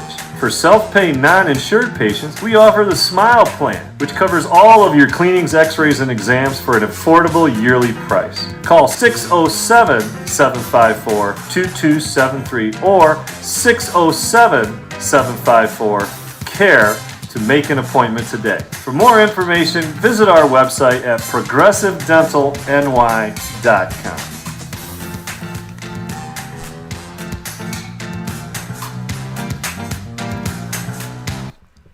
The Millhouse Market, located on 3790 New York 13 in Pulaski, New York, is worth the drive every time. Make sure you make your way out there Tuesday through Saturday from 7 a.m. to 8 p.m.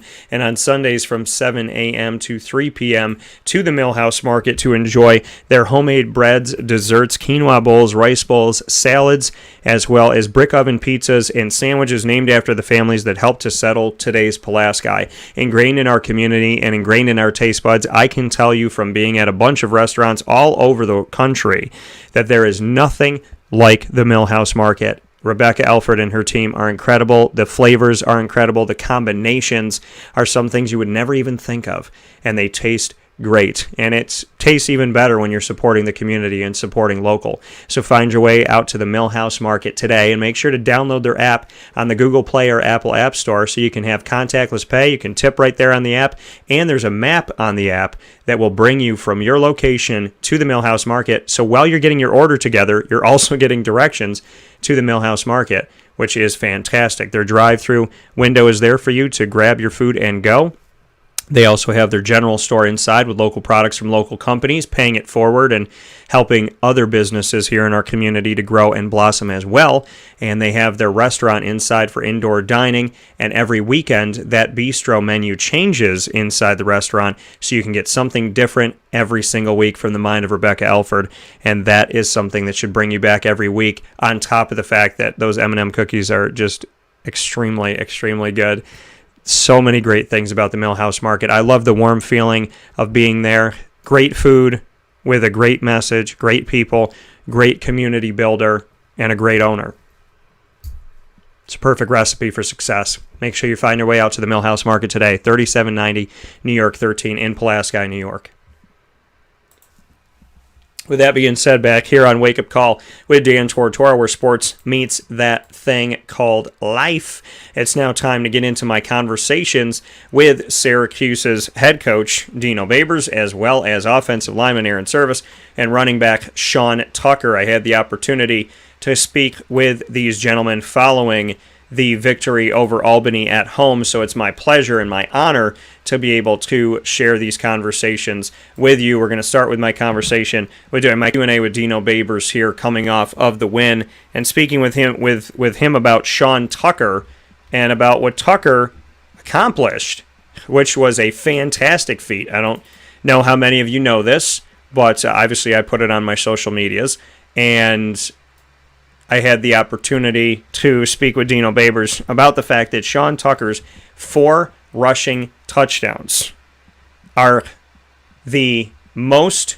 single-game rushing touchdowns by a Syracuse player, behind only Jim Brown, who had 6 in one game. So now the record books show total single-game touchdowns by a running back: Jim Brown 6, Sean Tucker 4. A man who was not a household name, a man who was 4th string, maybe at Syracuse going into last season, and someone who worked his way to, got an opportunity with Abdul Adams and Jarvion Howard opting out during the COVID year, showed what he did with the opportunity by earning the right to keep it, and then came back this season with Jarvion coming back and Abdul coming back, and what did he do? He hasn't given up his spot yet, just like I told you he wouldn't. So I'm very, very excited about everything that Sean Tucker is doing. And the fact that he is now in the record books with single-game total touchdowns at Syracuse behind only Jim Brown is really, really cool. The fact that he got 4 against Albany and Jim Brown 6 leads the way. Just a true testament to the fact that Sean Tucker does not care how many stars he has, or if you know where he came from, or if you knew what his stats were when he was at whatever school. What he cares about is helping his team win, I believe, above anything. And on top of that, going out there and doing what he loves to do. And he runs that rock well. And I'm very, very proud of Sean Tucker. So with that being said, let's hear what Coach Babers had to say on Sean Tucker's very special day. Coach, just what you can say about Sean Tucker's performance, over 100 yards receiving and rushing, 5 total touchdowns. I thought it was outstanding. It was good to see him finish some runs and then also be extremely explosive in the throw game and being able to get those balls to the middle of the field and turn those passes into home runs. It was awesome. So speaking there on the facts and making the note that not only are his 4 rushing touchdowns in a single game behind only Jim Brown's 6 at Syracuse, but that he had 5 total touchdowns in the game because he had a 72-yard, a short pass play from Garrett Schrader that he took 72 yards to the house, and he was doing what he's supposed to do. And that's the thing, and we talk about it in the Liberty at Syracuse pregame show with Isaac Elford, is the fact that he just knows what he's doing. And Travis Etienne, this is the thing. People say, okay, he had 5 touchdowns against Albany. Who cares? Who cares? Those are the games that a Travis Etienne and a Delvin Cook were doing in college, right? You're supposed to run a team that you're supposed to beat, he's supposed to show his prowess. Like, if Albany had silenced him, had shut him down, had quieted him, then you're sitting here going, okay, well, what's he going to do when he plays Louisville and Clemson and BC and NC State? But seeing what he did to Albany is going, okay, if he can play that way against them and he can show, hey, listen, if I'm in the open field, you're not catching me. Multiple times he did that. That's a good sign that he had that he demonstrated how strong he was, because he's going to need that. And it makes you feel good and get you ready. What he did against Albany ain't going to hurt him. It's only going to help him. Now, teams may key in on him more, and he's just going to have to rise to the occasion. And Dino's going to have to be smart in his game planning with that as well. So, speaking of Sean Tucker, I had the opportunity to speak with Sean himself. So after asking Dino about what his thoughts were about his running back, I had the opportunity to also speak with Sean Tucker himself about the feat and what he accomplished, and also to have a conversation in general with Sean beyond that, beyond his record day. I also had the opportunity to speak with Sean Tucker about the two quarterback situation. So with that being said, I'm proud to get into my conversation with Sean Tucker following the win over Albany.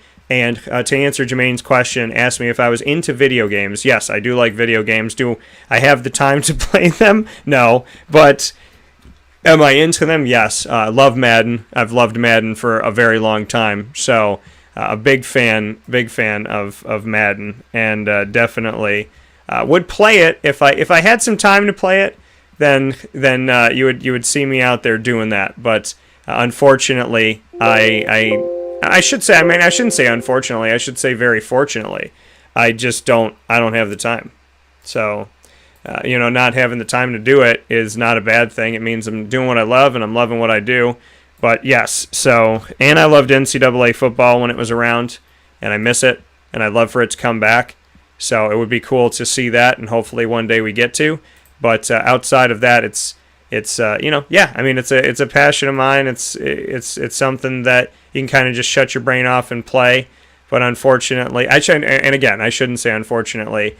Fortunately, I got a lot of stuff on my plate, which is a good thing because I've worked very hard for that. So with that being said, here is Sean Tucker speaking on his record-setting day. So you heard what Dino had to say about it. And Sean, also the first player ever in Syracuse football history to rush for over 100 yards in a game and have over 100 yards receiving in a game. Hard to believe with all the talent that they've had that he is the first person to do it. But those are the record books, and shout out to Sean Tucker once again. Here's what he had to say about being behind only.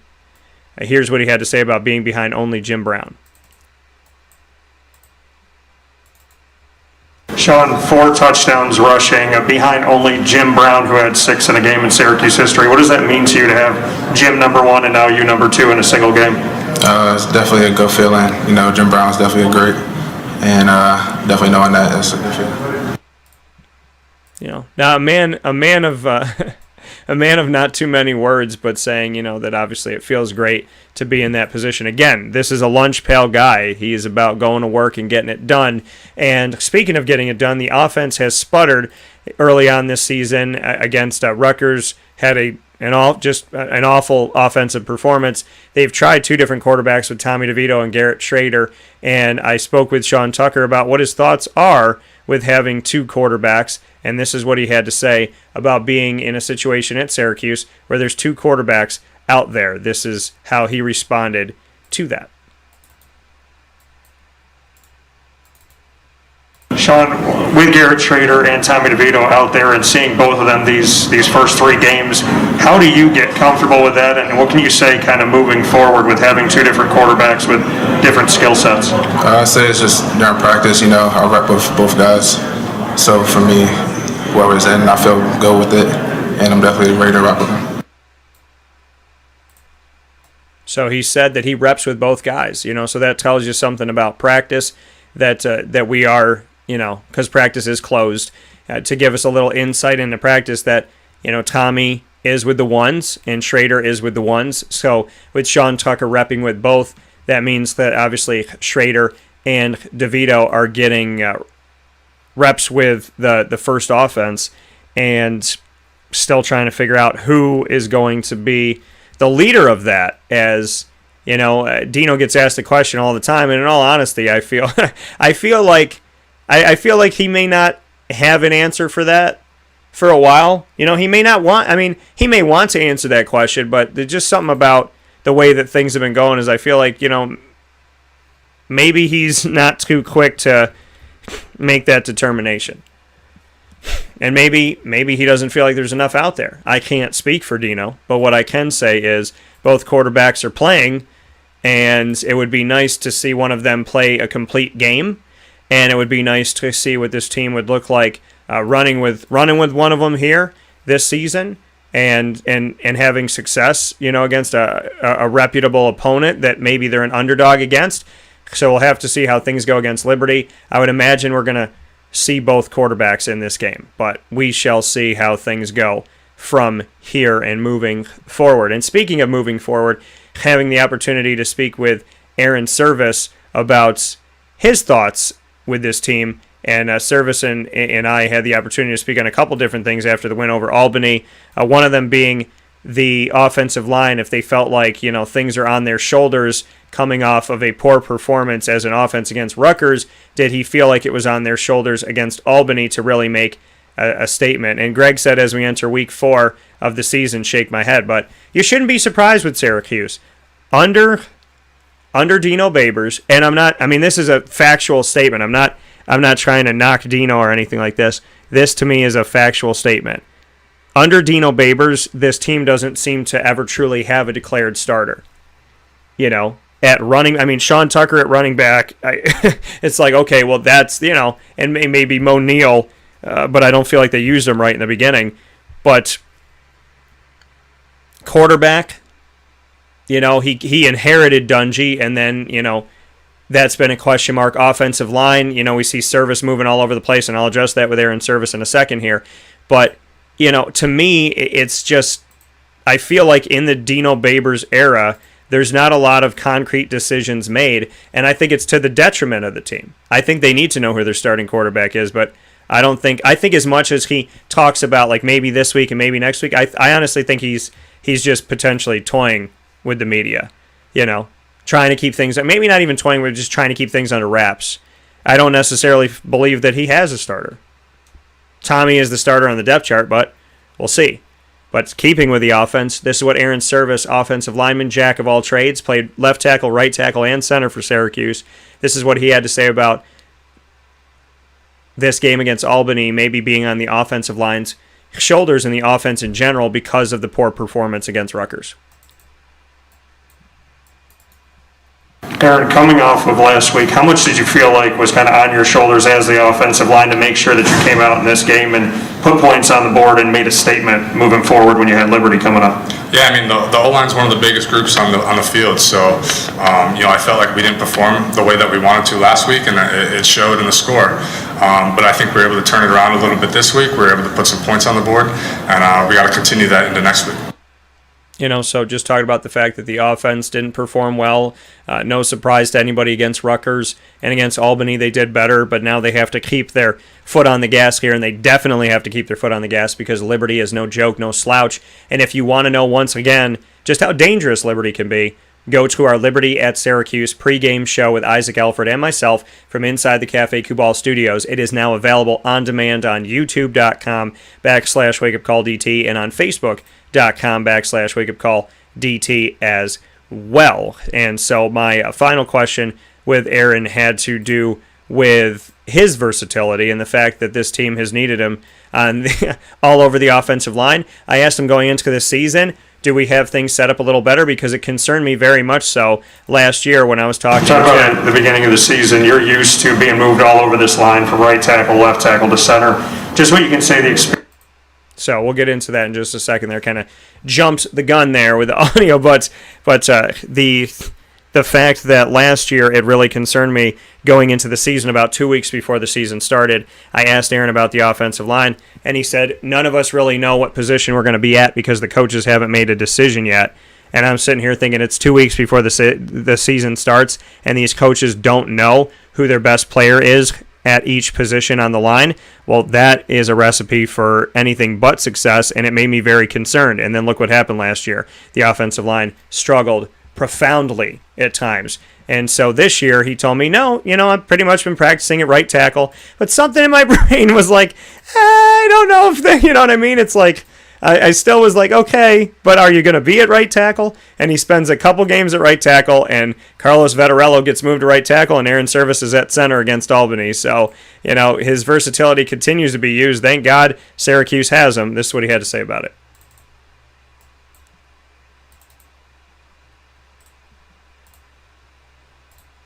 Talk about at the beginning of the season, you're used to being moved all over this line from right tackle, left tackle to center.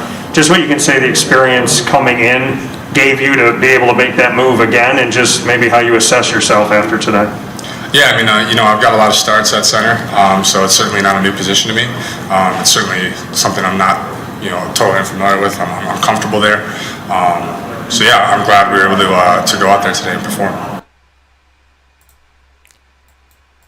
And Airon Servais is on the depth chart as the center for this game against Liberty. So worth noting that he's already been moved from right tackle, not because he's not good at it, but because they kind of need him everywhere. And I know this with Jacksonville too, because unfortunately, sometimes the Jaguars and Syracuse mirror each other in the worst of ways these last few seasons. And one of those things being the offensive line and just having players not having the depth and needing a player, like basically needing 3 Airon Servaises on this offensive line. And instead, you need guys that step up. Airon Servais can't play every position. He can't do everything on the field. I think he's incredible, but obviously he can't be everywhere at once. And so this coaching staff is going to have to try and figure things out.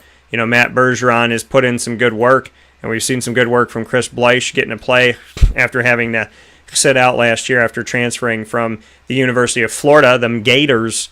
But, the right side of the line, Darius Tisdale and Carlos Vettorello, and what are we going to see from that side of the line? That's really important right now, is what are they going to bring to the table, and can we shore up this line and really make it a place that running backs want to run to both sides and not just the left side? That's up for interpretation at this point.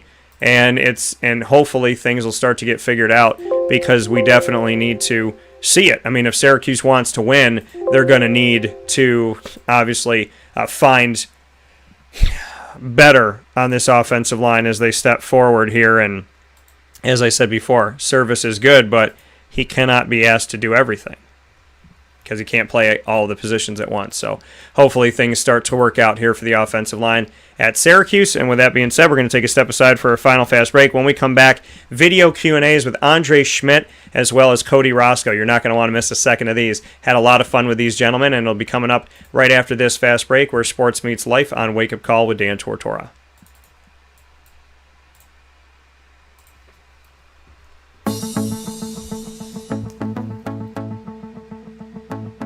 Avicoli's, located on the corner of Route 57 and Wetzel Road in Liverpool, New York, has been your trusted neighbor for decades. Located just steps from Liverpool High School, we're happy to have the Liverpool Warriors on-site, on-location broadcast at Avicoli's through Wake Up Call with Dan Tortora every single month, featuring student athletes, coaches, and administration throughout the year from Liverpool High School. Head out to Avicoli's today on the corner of Route 57 and Wetzel Road in Liverpool, New York, open Tuesday through Sunday for lunch, dinner, and drinks. We'd love to see you out there, and of course you can call them at 315-622-5100 for takeout, delivery, and catering. That's 315-622-5100, and also find them on myavicolis.com. That's myavicollis.com.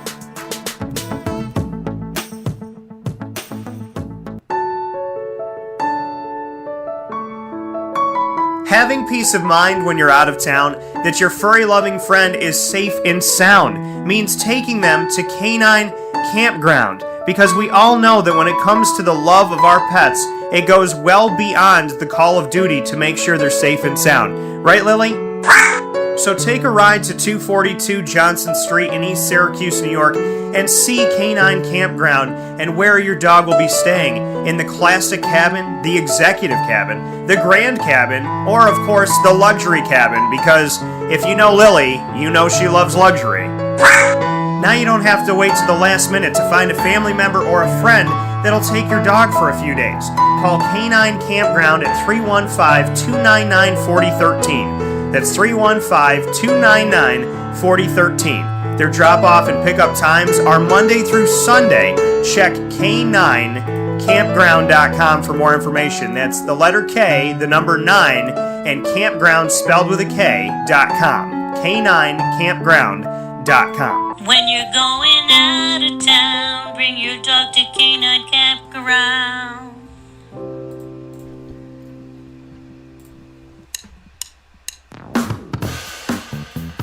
PB&J's Lunchbox, the food truck that you love finding all throughout Central and Upstate New York, now has a street-side cafe. So when you're craving their traditional favorites as well as their out-of-box amazing menu items, you can now head to 663 Old Liverpool Road in Liverpool, New York. Located just minutes from the highway, the Thruway, Destiny USA, and Onondaga Lake Parkway, PB&J's Lunchbox Street-Side Cafe is there for you Monday through Saturday from 9 a.m. to 7 p.m., serving breakfast, lunch, and dinner all throughout the day. Get breakfast for dinner, dinner for lunch, whatever you fancy, including their award-winning grilled peanut butter and jelly sandwich. Find them at 663 Old Liverpool Road in Liverpool, New York. PB&J's Lunchbox, where we love to know what's in your lunchbox.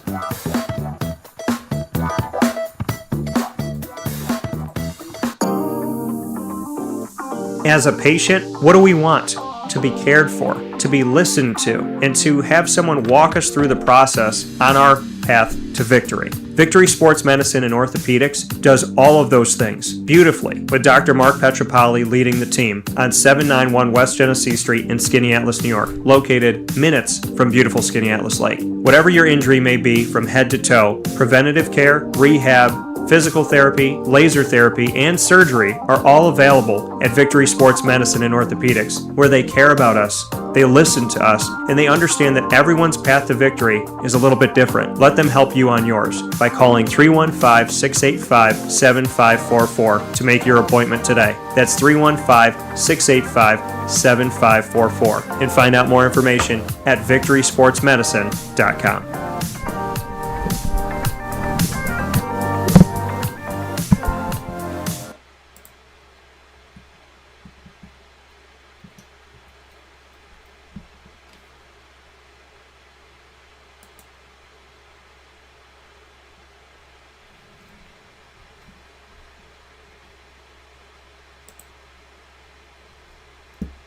So Andre, obviously, making history, just what that meant to you, doing that against Albany to tie Cole Murphy with number 59 and then get number 60.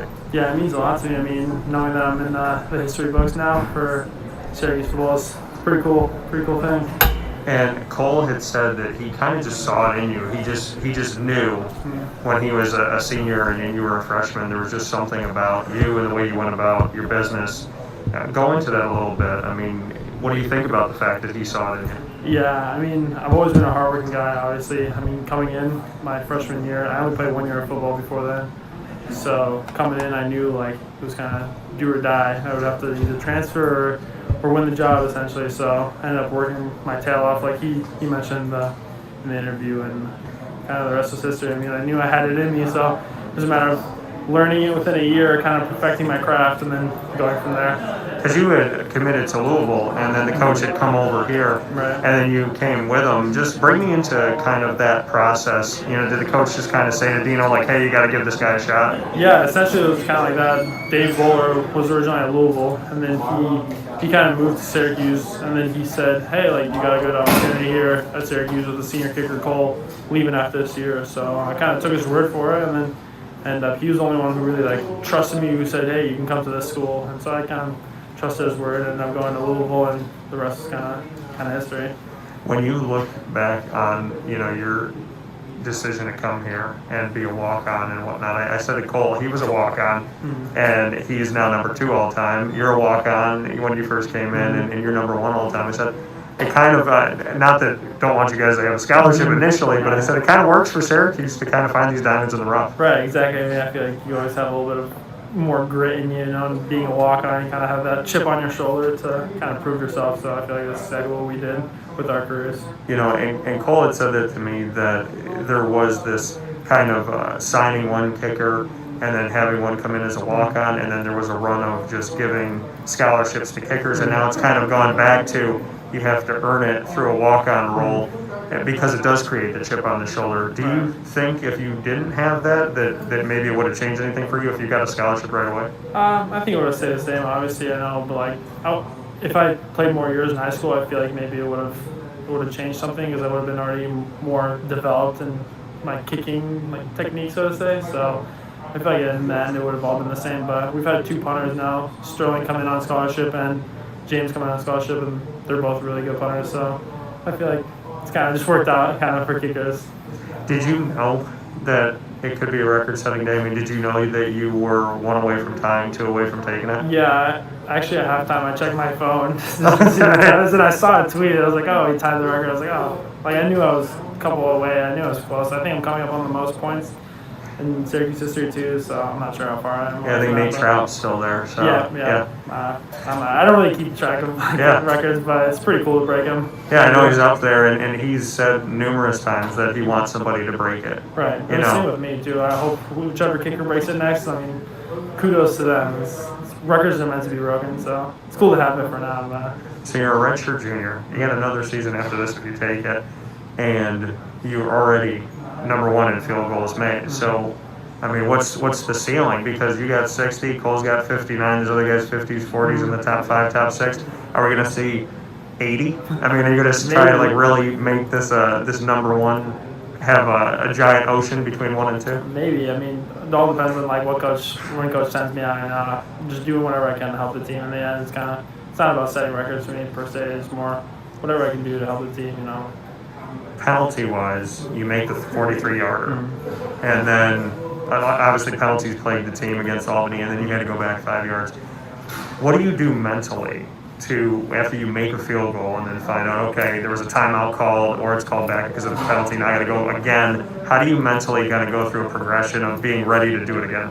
Right, kind of just flushing it. You can't really think about, okay, I made it, and people will tell me, hey, just do the same thing. It's like, okay, well, easier said than done, but it's happened before where we were missing a guy. I think it was Louisville last year. We were missing a guy and ended up running out. We had the delay of game, got the snap off at 0 seconds, still kicked it, made it, went back, made the next one.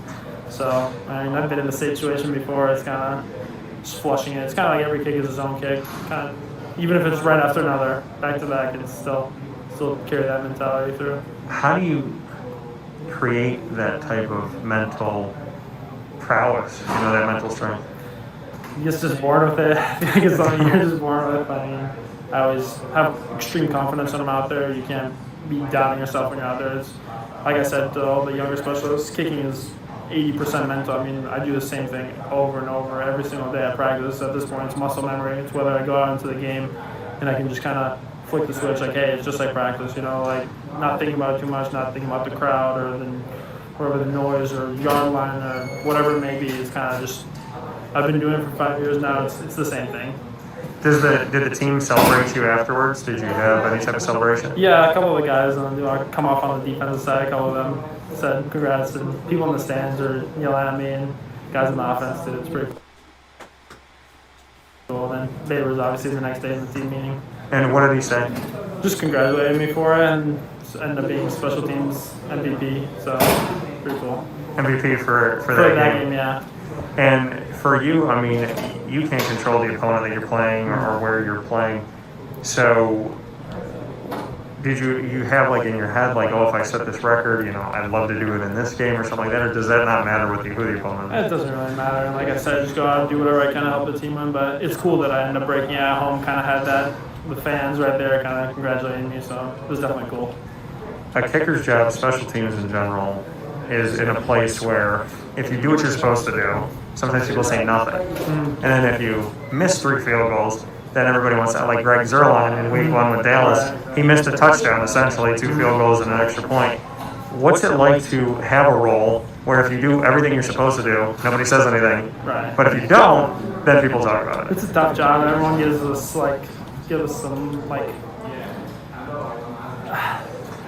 say that, oh, we don't do anything at practice, oh, you guys just kick, and it's but it is a tough mental position. Like I said, a lot of it's mental. So going out there and missing 1 kick, and then everyone's saying, oh, kicker is not good and stuff like that. But I mean, you make it, like you said, and it's whatever. But I mean, it's kind of it's part of the job, you know. So I don't need like validation, so to say, from media or like fans saying, oh, he's good, he's not good, you know. I know I'm gonna come out here, I'm gonna try my best, I'm gonna do my best, and it'll work out, I guess. And then Cole said that he tries to leave you alone during the season, but he did reach out and text you and say congratulations. What does it mean to you that the guy that's number 2 to you now, that the record you just passed, is somebody that you actually got to learn from when you were here as a freshman? Right, it's definitely cool seeing him text me too. I know, like you mentioned, he doesn't really bug me too much. Like freshman year, he texted me more frequently because obviously it was the year after he left, and now he texts me once in a while. Obviously, he texts me after I won my award my freshman year too. But it was cool to see him text me this game, knowing I broke his record and hearing from the guy whose record I broke. Kind of reach out and say congrats. What do you want to tell Cole Murphy?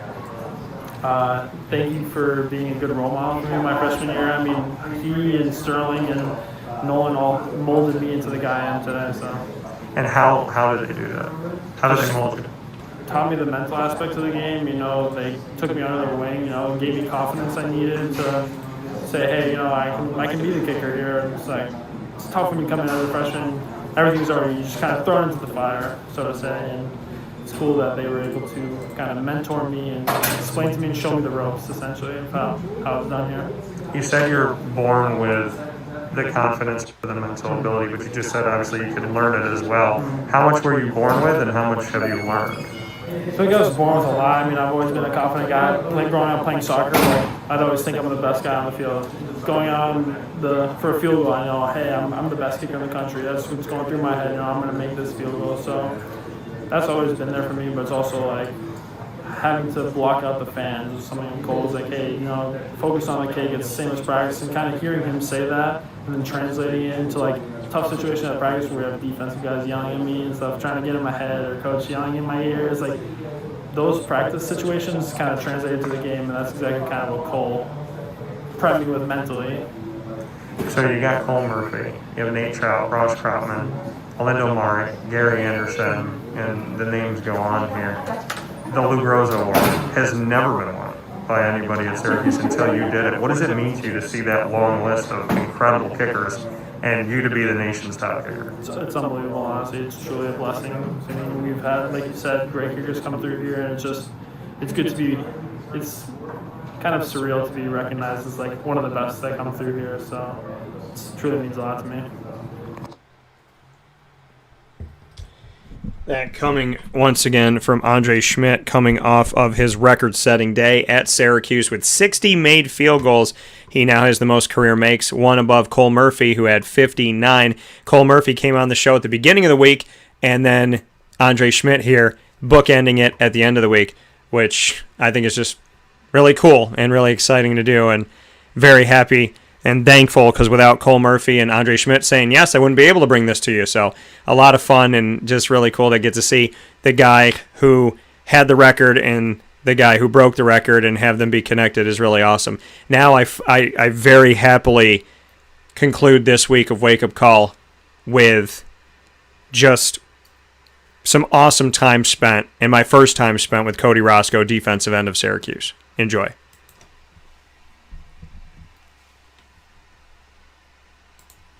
Just what you could say about this year: 3.5 sacks in 2 games, all of last season 2 sacks total. So you've already passed yourself.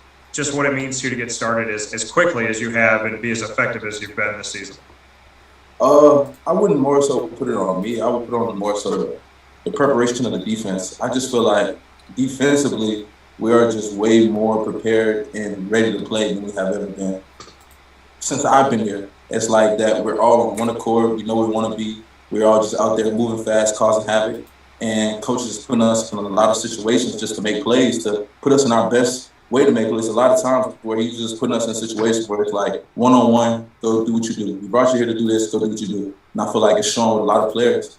Like when Mikael Jones, constantly in the backfield, Black constantly in the backfield, Caleb, Bear constantly in the backfield. He's putting us in situations now that we're comfortable to just go handle business and do what we do best. Why has this defense been more prepared this year? What's Tony White doing? What's the staff doing that makes you say that you just feel like this year's different? I really just think it's more so the actual detail and the focus we put into it over spring ball. actually having us to learn why we're doing it and why we have to be here or what's the reason for it. Because I feel like last year we was just doing it because they were telling us to do it and we didn't understand why he wanted us to use this technique or why he wanted us to go over here. And it's like now that we know why, we just out there reacting and just playing football. You lose the game to Rutgers, but defensively, the team played very well. And there was a point where you prevented a red zone touchdown. They missed a 29-yard field goal. And then DeVito had fumbled back in the red zone, and you prevented another red zone touchdown. And then there was a field goal from 27 for them. Just what that means to you, despite the loss, the fact that you prevented back-to-back red zone opportunities for an opponent. And Garrett Williams had told me last year he felt like the team would have crumbled there, but you guys didn't. A lot of right now, all we've been preaching since we got back is just facing adversity. You know, some things are going to go wrong, some things are going to happen in the game, and it's just like we still got to continue to fight. So when they got the ball back on the red zone, we can't fold. Like a lot of times last year was certain situations where it was on us. Like they scored, but it was our fault. So a lot of things, when things go wrong, we have to just bow up. You know, it's adversity at times. We got to be able to bow up and just handle business at the end of the day. You, McKinley, Williams, as well as Kingsley Jonathan and Josh Black. In a 3-3-5, there's obviously less sets of hands in the dirt, but you guys have been more explosive, it looks like, at attacking the opposing quarterback and just breaking through the line. What can you say about the group that you have and just how you've all matured to be so effective? Because it almost seems like sometimes you're back in a 4-3, how quickly you can get to the quarterback.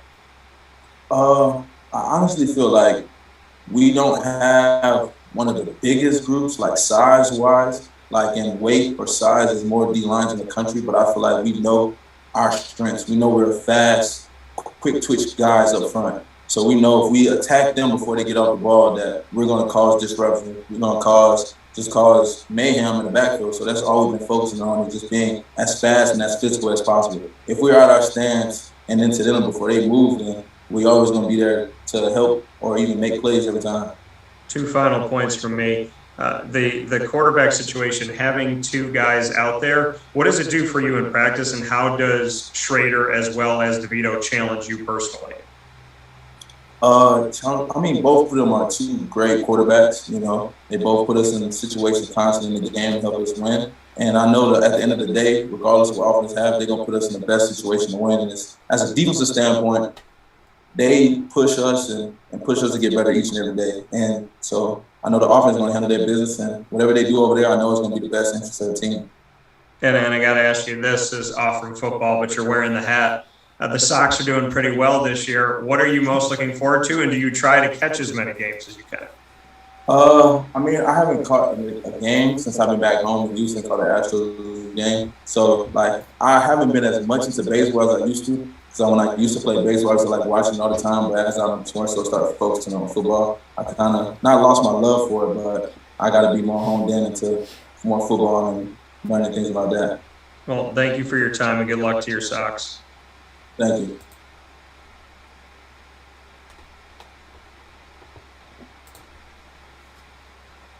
A question about Caleb. I got to talk with him after the Rutgers game, and his medical condition potentially was going to keep him out of football forever. What can you say about, you know, a fellow defensive lineman, Caleb's story, and what he's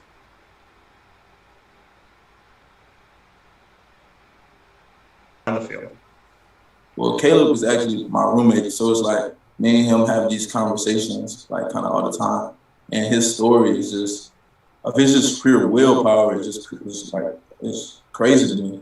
Like how you honestly feel like it could be over. Like it's like he explained to me how he felt like it was really over for a snap of a second.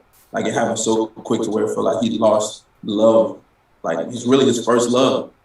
And it just really showed me and pushed me to like, for somebody, how somebody can go through that and really fight and use the willpower every day to keep going. Like, because the amount of willpower Caleb has is crazy to me.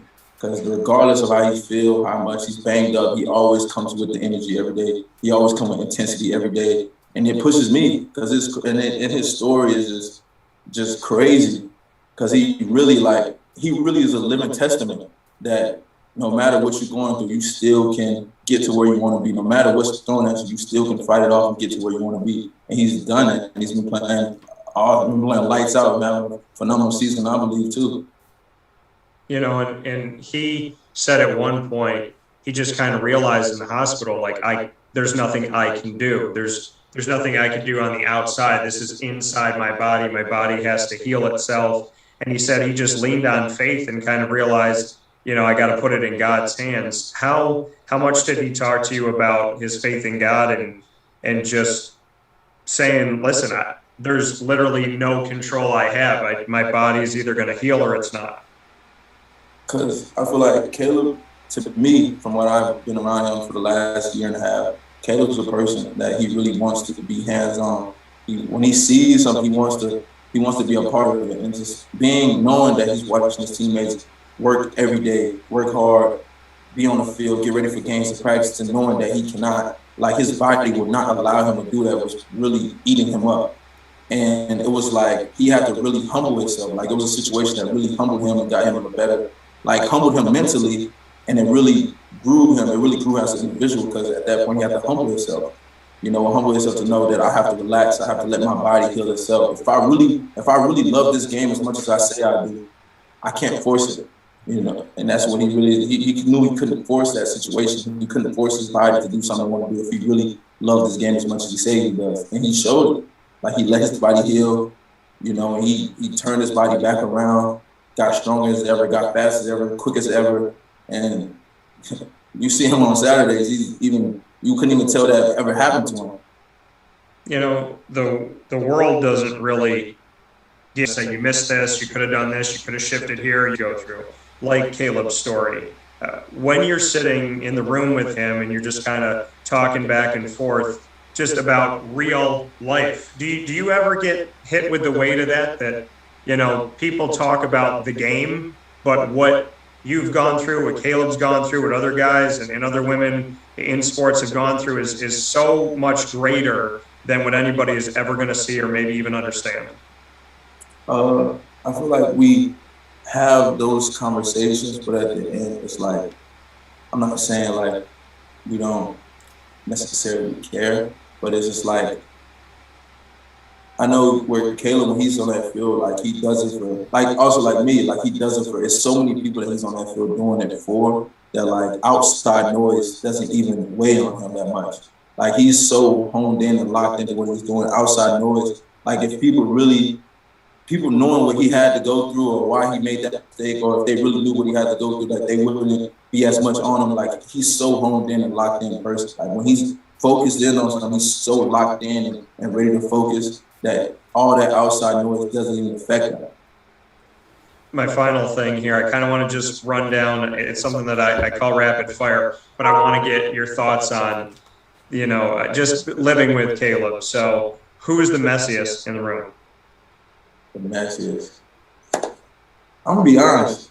I'm between Caleb and Szmyt. It's a tie. Who is the first to clean up the house when it gets messy? Me, without a doubt. Okay. Well, who's cooking? Is anybody ever cooking? I'm the only one that can cook in the house. What do you make? What are you making? What's like your specialty?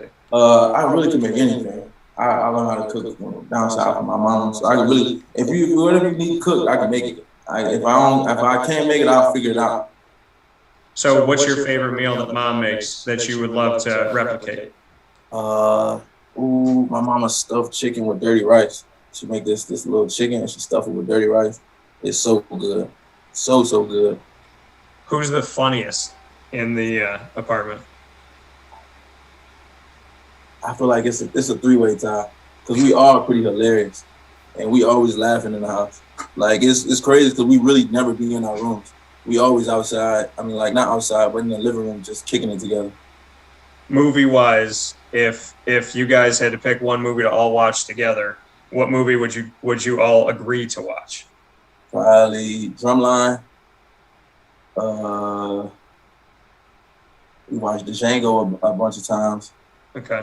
Or we watch it's not really a movie, but it's always on. It's Brandon Marshall podcast. We always watching that. Okay, fair enough. Last two here. Music-wise, tell me what's playing in the house. What's your style and what's Caleb's style? What's the style of the house, and is it different? It's a lot different because they're from DC, so they like a lot of Savage and Shy Glizzy. They put me on to that. That's not really stuff I was listening to. I'm more so hip to Houston rappers. So like they listen to more stuff like that. And then I'm going to put these two up against each other. And to me, there is a right answer. Drake, Certified Lover Boy, Kanye West, Donda. I feel like Drake was Drake on Certified Lover Boy. Drake gave you what Drake is. I feel like Donda is a different sound. When he was Drake and like what Drake produces, that's what Certified Lover Boy gave you. But if you wanted something different that you haven't really heard, that's out right now. Yes, sir. Thank you. Having some fun there with Mr. Cody Roscoe. That was all. And it is the right answer. Drake is, Certified Lover Boy. There is a correct answer to that question, so he got it correct. Congratulations to Cody Roscoe. Hopefully his prize tonight will be more sacks, because if he can get to Malik Willis, the team for Syracuse should be in good footing if he can get to the quarterback, because Malik Willis is a tremendous player coming from Auburn and spending a last season with Liberty in a win over Syracuse, and this season coming in 3-0 as they get set to face off against Syracuse. So make sure you definitely watch youtube.com/wakeupcalldt and facebook.com/wakeupcalldt, the Liberty at Syracuse pregame show, because we answer a bunch of your questions there and have a bunch of thoughts and topics and whatnot. So don't miss it. Last thing I got to say to you is fins up, baby! Lemoyne College. A lot of great stuff with the Lemoyne Dolphins going on. Go to LeMoyneDolphins.com to get more information on those Dolphins here in our community and finding out when the games are at and where they're at, so you can go and see them and support them. A lot of great stuff coming up, and great coaches and great stories are going to be coming through, and I honestly cannot wait for all that's going to be coming up here on Wake Up Call with Dan Tortora. You know that Wednesdays are Dolphin time at 9 a.m. Eastern time. Wednesdays at 9 a.m. once again Eastern time. Dolphin time every first and third Wednesday, AD and DT, where I sit down with Athletics Director Bob Beretta, and we have a topic every single episode of AD and DT that we share with you every first and third Wednesday of the month. And then second and fourth Wednesday, Dolphin Dive, where I get to dive into one of the coaches' stories or student athletes and so on and so forth. And I have some fantastic student athletes coming up for the Dolphin Dive, including this upcoming Wednesday. So you don't want to miss a moment of any of that. And just to let you all know what's coming up here on the schedule for the Lemoyne Dolphins this weekend. So looking for something to do, we can get you there and get you rocking and rolling here. No games today, but then we have the Harry F. Anderson Invitational in Rochester, New York for cross country at 10 a.m. Eastern time, and that is for men's and women's cross country, is going to be tomorrow, Saturday, September 25th at 10 a.m. Eastern time. And then at St. Anselm College, Manchester, at 1 o'clock in Manchester, New Hampshire. So road games for the Dolphins this weekend, and then they will be home against Southern New Hampshire University at Nottingham High School. We'll be able to see the team come back home here. The men's soccer team will be home on Monday, September 27th, and then volleyball will be on the road, and the men's team will be on the road as well for men's soccer, and then women's soccer on the road too. So a lot of road games coming on here, so you definitely want to make sure that you make the most of Monday, September 27th for the Lemoyne Dolphins, as they will be taking the next few days on the road. But of course, you can watch and keep in touch with them on LeMoyneDolphins.com so that you can keep in touch with the score and everything that's going on, and definitely don't miss a moment of the action. Once again, the upcoming game here. Oh, and actually, men's soccer is on the road too on Tuesday at Franklin Pierce, so they're not going to be home for this. So a lot of road games going on here. And the men's team lost their first game of the season, lost in overtime 1-0 against American International College here at Ted Grant Field in Syracuse, New York, at Lemoyne's campus. Lost on September 22nd to American International, which has given them a record of 4-1-0 on the season. And going down the line here, want to make a note about everything that's going on here with the Lemoyne Dolphins coming up. Like I said, with men's cross country, the Harry F. Invitational. They'll be in Rochester, New York this weekend, Saturday at 10 a.m. Eastern Time. You can follow live stats at LeMoyneDolphins.com. That's LeMoyneDolphins.com. And the women's cross country is going to be out there at the Harry F. Invitational as well, and a Harry F. Anderson Invitational in Rochester. So, and theirs is at 11 a.m., so an hour after the men's team goes, the women's team will go for Lemoyne in Rochester, New York for the Harry F. Anderson Invitational for cross country. So don't miss a moment of that. And then swimming and diving is going to get started here in early October, so we're anticipating that. And obviously basketball will be coming back your way as well. And I'm excited for all that will be coming forward with those. And then for tennis, taking a look at this, the men's tennis side of things, they played in the ITA East Regional, and they will have the opportunity to go on October 9th at Damon College. So they got some time in between playing on September 19th.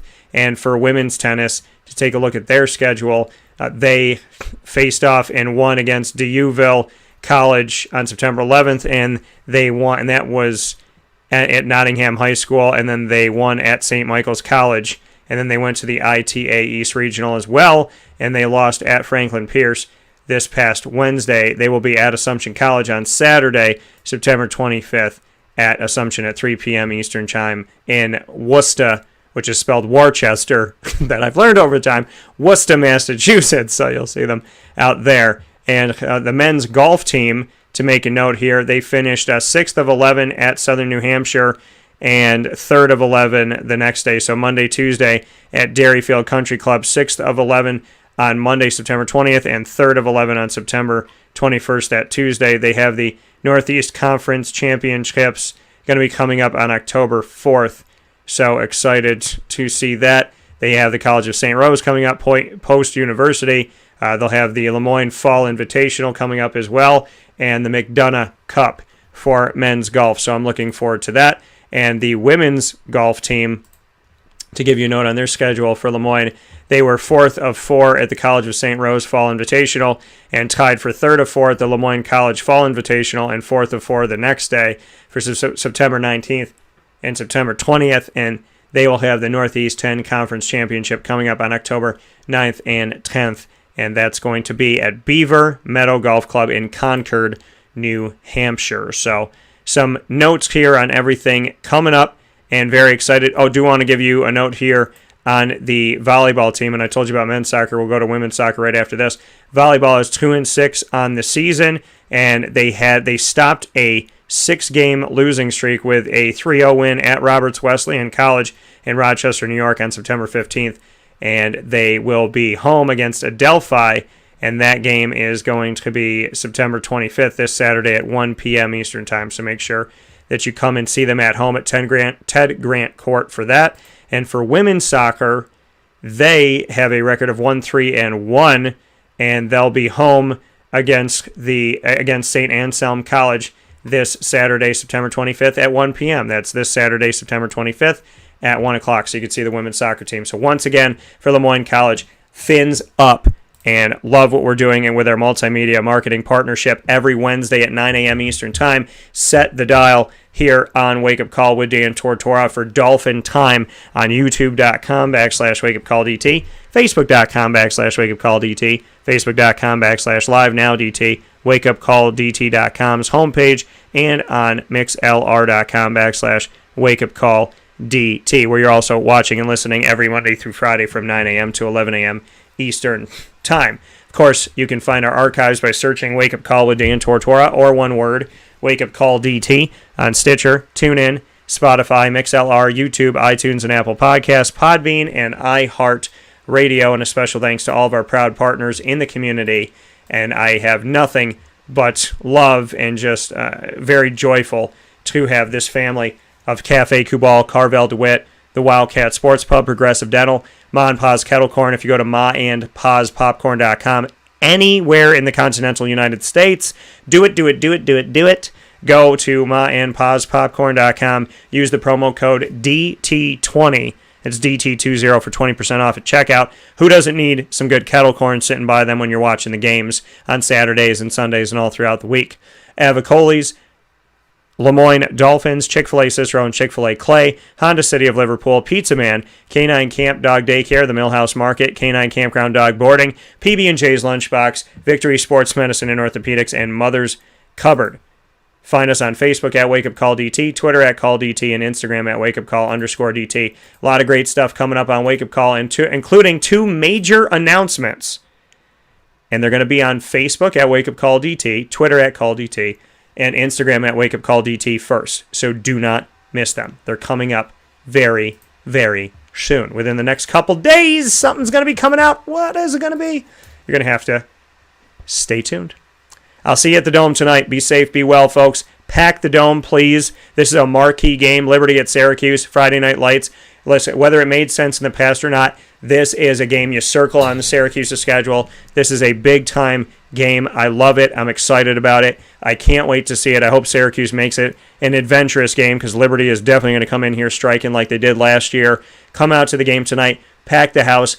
Come out only if you're healthy and only if you're doing well, and let's have some fun packing the Dome and making it a true Loud House. And, this is my hometown, so let's show Liberty what it's all about. I'll see you there. God bless, no stress, do your best. Thank you to all my incredible guests today. Juanita Ward, Aaron Servais, Dino Babers, Sean Tucker, Andre Szmyt, and Cody Roscoe. Thank you to Canine Camp Dog Daycare and Canine Kampground for the top dog of the week. Thank you to Chick-fil-A Cicero and Chick-fil-A Clay for lead. Thank you to Carvel, DeWitt for the annoying moment of the week. And thank you to you for being awesome. And above all things, thank you to the big, big, beautiful, wonderful God watching over us all.